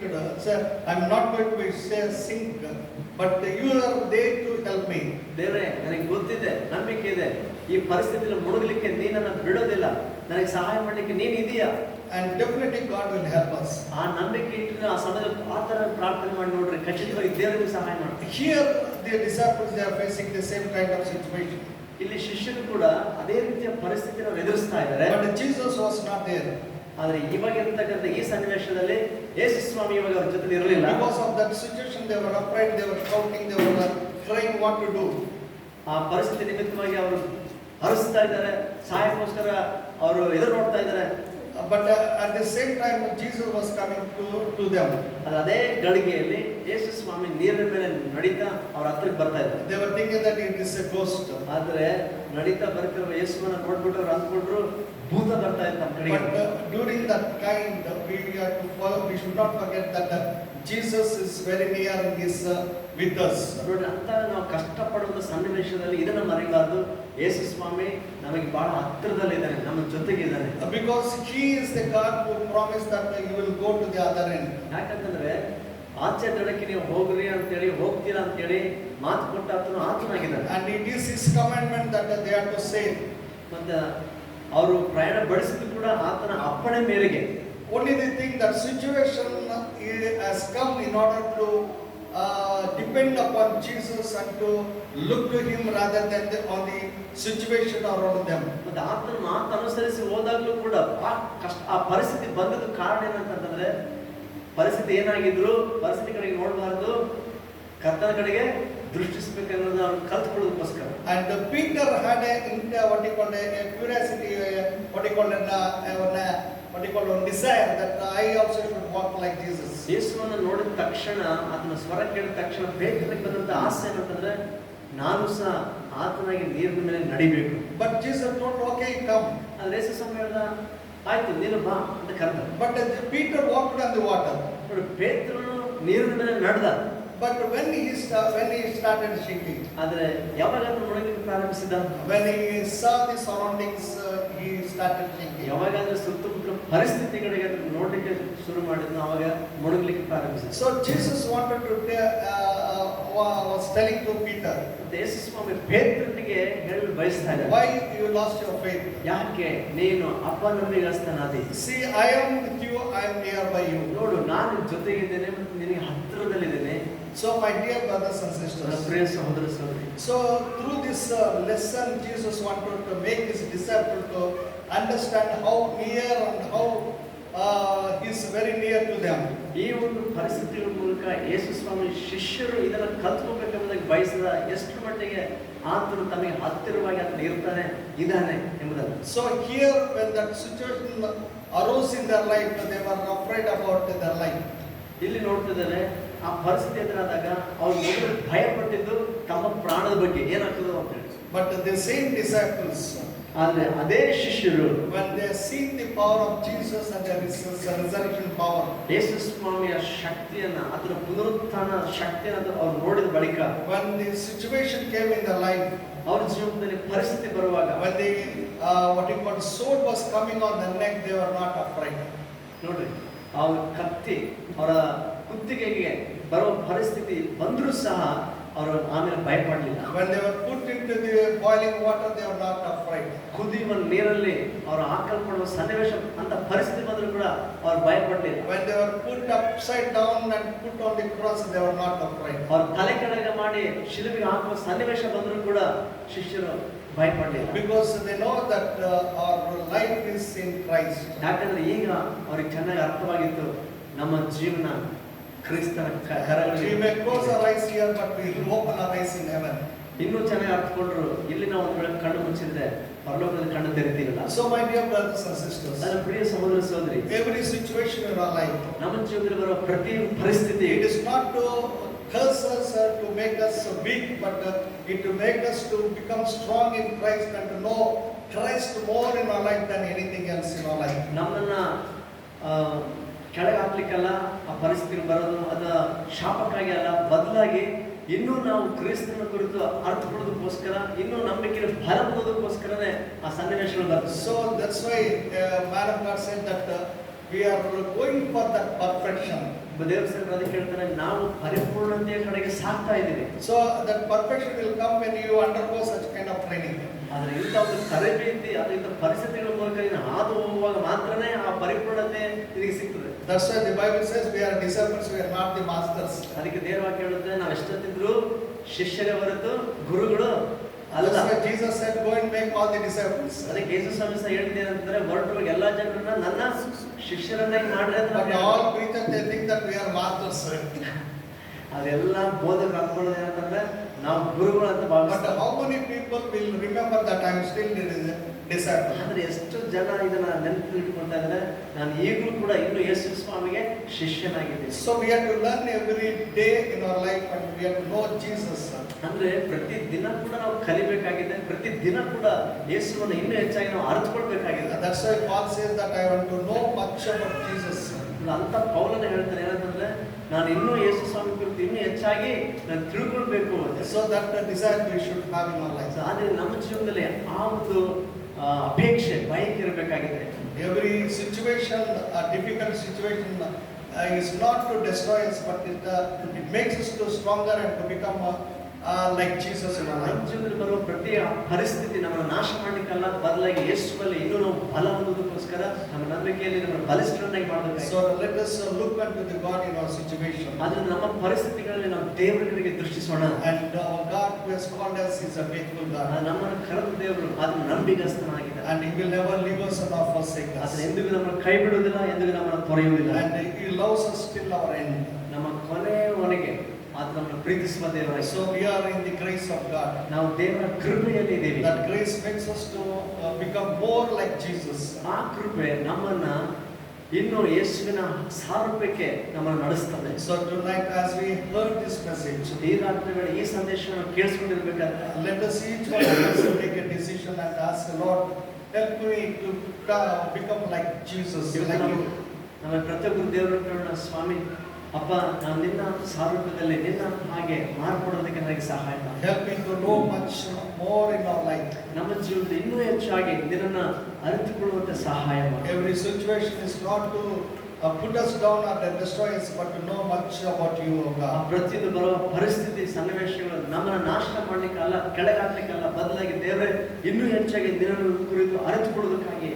So let us close our eyes and look unto the Lord. ಆ ನಂಬಿಕೆಯ ದೃಷ್ಟಿಯನ್ನು ಕರ್ತನಿಗೆ ದೃಷ್ಟಿಸುತ್ತಾ ಪ್ರಾರ್ಥಿಸೋಣ. Tonight you may be in any situation. ಬಹುಶಃ ನೀನು ಇವತ್ತಿನ ಜೀವನದಲ್ಲಿ ಯಾವುದೇ ರೀತಿಯ ಪರಿಸ್ಥಿತಿಯಲ್ಲಿ ಇರಬಹುದು. I don't know, but God can encourage you. God is there to help you. ನನಗಾದ್ರೂ ಗೊತ್ತಿಲ್ಲ, ಆದ್ರೆ ನಿನ್ನನ್ನು ಬಲಪಡಿಸಲಿಕ್ಕೆ ದೇವರು ನಿನ್ನ ಸಂಗಡ ಇದ್ದಾನೆ. He meets every need of your life. ನಿನ್ನ ಜೀವನದ ಪ್ರತಿ ಅವಶ್ಯಕತೆಗಳನ್ನು ಆತನು ಪೂರೈಸುವ ಆತನಾಗಿ. And He will bless you and He will make you a blessing to many people in your life. ದೇವರು ನಿನ್ನನ್ನು ಆಶೀರ್ವದಿಸ್ತಾನೆ ಮತ್ತು ಅನೇಕರಿಗೆ ನಿನ್ನನ್ನು ಆಶೀರ್ವಾದಕರವಾಗಿ ಮಾರ್ಪಡಿಸ್ತಾನೆ. You have been called with a purpose. ನೀನು ಒಂದು ಉದ್ದೇಶದಿಂದ ಕರೆಯಲ್ಪಟ್ಟಿದ್ದೀನಿ. And you are not chosen, but God has chosen you. ನೀನು ಆರಿಸಿಕೊಂಡಿಲ್ಲ, ಬದಲಾಗಿ ದೇವರೇ ನಿನ್ನನ್ನು ಆರಿಸಿಕೊಂಡಿದ್ದಾನೆ. So God who has called you is a faithful God. ನಿನ್ನನ್ನು ಕರೆದ ಆ ಕರ್ತನು ದೇವರು ಅದು ನಂಬಿಗಸ್ತನಾಗಿದೆ. In every situation is there and He will lead you. ನಿನ್ನ ಜೀವನದಲ್ಲಿ ಬರುವ ಎಲ್ಲ ಪರಿಸ್ಥಿತಿಗಳಲ್ಲಿ ಆತನನ್ನು ನಡೆಸುತ್ತಾನೆ. Only the thing you commit yourself to God. ಒಂದು ವಿಷಯ ಏನಂದ್ರೆ ನಿನ್ನನ್ನು ನೀನು ದೇವರ ಕರಗಳಲ್ಲಿ ನಿನ್ನ ಸಮರ್ಪಿಸಿ Trust Him in every situation. ಎಲ್ಲ ಪರಿಸ್ಥಿತಿಗಳಲ್ಲಿ ನೀನು ಆತನಲ್ಲಿ ಭರವಸೆ ಇಡು. And He will give a successful and also victorious life. ಆತನು ನಿನ್ನ ಜೀವನದಲ್ಲಿ ಖಚಿತವಾಗಿ ಆ ಜಯಭರಿತವಾಗಿರುವಂತಹ ಜೀವಿತವನ್ನು ಕೊಡ್ತಾನೆ. One day we are going to see Him face to face in heaven. ಒಂದು ದಿನ ಪರಲೋಕದಲ್ಲಿ ನಾವು ಆತನನ್ನ ಮುಖಾಮುಖಿಯಾಗಿ ನೋಡ್ಲಿಕ್ಕಿದ್ದೇವೆ. Let us prepare ourselves and ask the Lord, help me to live a life which is pleasing to you, and help us to come to your in your presence and help me to see you face to face in heaven, O God. ಆದ್ದರಿಂದ ನಾವು ಈ ಸಂಬಂಧ ನಮ್ಮನ್ನು ಕರ್ತನ ಕರಣ ಒಪ್ಪಿಸಿಕೊಂಡು ಪ್ರಾರ್ಥನೆ ಮಾಡೋಣ. ಸ್ವಾಮಿ, ನಾನು ಪರಲೋಕದಲ್ಲಿ ನಿನ್ನ ಮುಖಾಮುಖಿಯಾಗಿ ನೋಡುವ ಹಾಗೆ ನನಗೆ ಈ ಆತ್ಮಿಕ ಯಾತ್ರೆಯಲ್ಲಿ ಸಹಾಯ ಮಾಡಿ ನಾನು ನಡೆದುಕೊಳ್ಳಲು ಕೃಪೆ ಕೊಡಬೇಕು. Thank you, Jesus. ವಂದನೆ. Thank you, Master. ವಂದನೆ ಕರ್ತನೆ. Gracious heavenly loving Father, ಪ್ರೀತಿಯ ಪರಲೋಕದ ತಂದೆಯಾದ ದೇವರೇ, thank you, praise you for speaking to us. ನಮ್ಮೊಟ್ಟಿಗೆ ಮಾತನಾಡೋದಕ್ಕೆ ನಾನು ಸ್ತುತಿಸ್ತೇನೆ. Lord, the word which you have shown in our heart, O God. ಹೃದಯದಲ್ಲಿ ನೀನು ಬಿತ್ತಿದಂತ ನಿನ್ನ ವಾಕ್ಯ Lord, let it bring forth 100% fruit in our life. ನಮ್ಮ ಜೀವಿತದಲ್ಲಿ 100% ಫಲವನ್ನು ತರಲಿ. Let this word bring us faith in you, O God. ಈ ವಾಕ್ಯ ನಮ್ಮ ಹೃದಯಗಳಲ್ಲಿ ಕುರಿತಾಗಿರುವಂತಹ ನಂಬಿಕೆಯನ್ನು Help us to understand you more and more in our life, O God. ಜೀವನದಲ್ಲಿ ಹೆಚ್ಚಾಗಿ ನಿನ್ನ ಅರ್ಥಕೊಳ್ಳುವಂತ ಸಹಾಯ. Let us not to have any kind of unbelief in our life, O God. ಎಷ್ಟು ಮಾತ್ರ ನಮ್ಮ ಜೀವಿತದಲ್ಲಿ ಯಾವುದೇ ರೀತಿಯ ಅಪನಂಬಿಕೆ ಇಲ್ಲದಂತೆ ಮಾಡು. Let that faith comes in our life, O God. ನಿಜವಾದ ಆ ನಂಬಿಕೆ ನಮ್ಮ ಹೃದಯಗಳ ಜೀವನದಲ್ಲಿ Help ಬರಲಿ. us always to look at you because you are there with us, O God. ನಮ್ಮ ಸಂಗಡ ಇರುವಂತನಾಗಿರೋದ್ರಿಂದ ಯಾವಾಗ ನಿನ್ನ ಕಡೆಗೆ ದೃಷ್ಟಿಸುವಂತೆ ಸಹಾಯ ಮಾಡು. Bless each one of us tonight, O God. ರಾತ್ರಿ ನಮ್ಮ ಪ್ರತಿಯೊಬ್ಬರ ಆಶೀರ್ವದಿಸು. Thank you for your presence, O God. ನಿನ್ನ ಸಾನ್ನಿಧ್ಯಕ್ಕಾಗಿ ಸ್ತೋತ್ರ. Thank you for speaking to us. ನಮ್ಮೊಟ್ಟಿಗೆ ಮಾತನಾಡಿದಕ್ಕಾಗಿ ಸ್ತೋತ್ರ. One more time, giving all the glory. ಮತ್ತೊಂದು ಸಾರಿ ಎಲ್ಲ ಮಹಿಮೆಗೆ ಒಬ್ಬನಿಗೆ In Jesus' name I pray. ಯೇಸುವಿನ ಹೆಸರಿನಲ್ಲಿ ಪ್ರಾರ್ಥಿಸಿದ್ದೇನೆ ತಂದೆ. Amen. Amen. Okay, coming to the part of announcements. ಪ್ರಕಟಣೆ ಹೇಗಿವೆ? As usual, next Sunday we are going to meet at 6:30 p.m.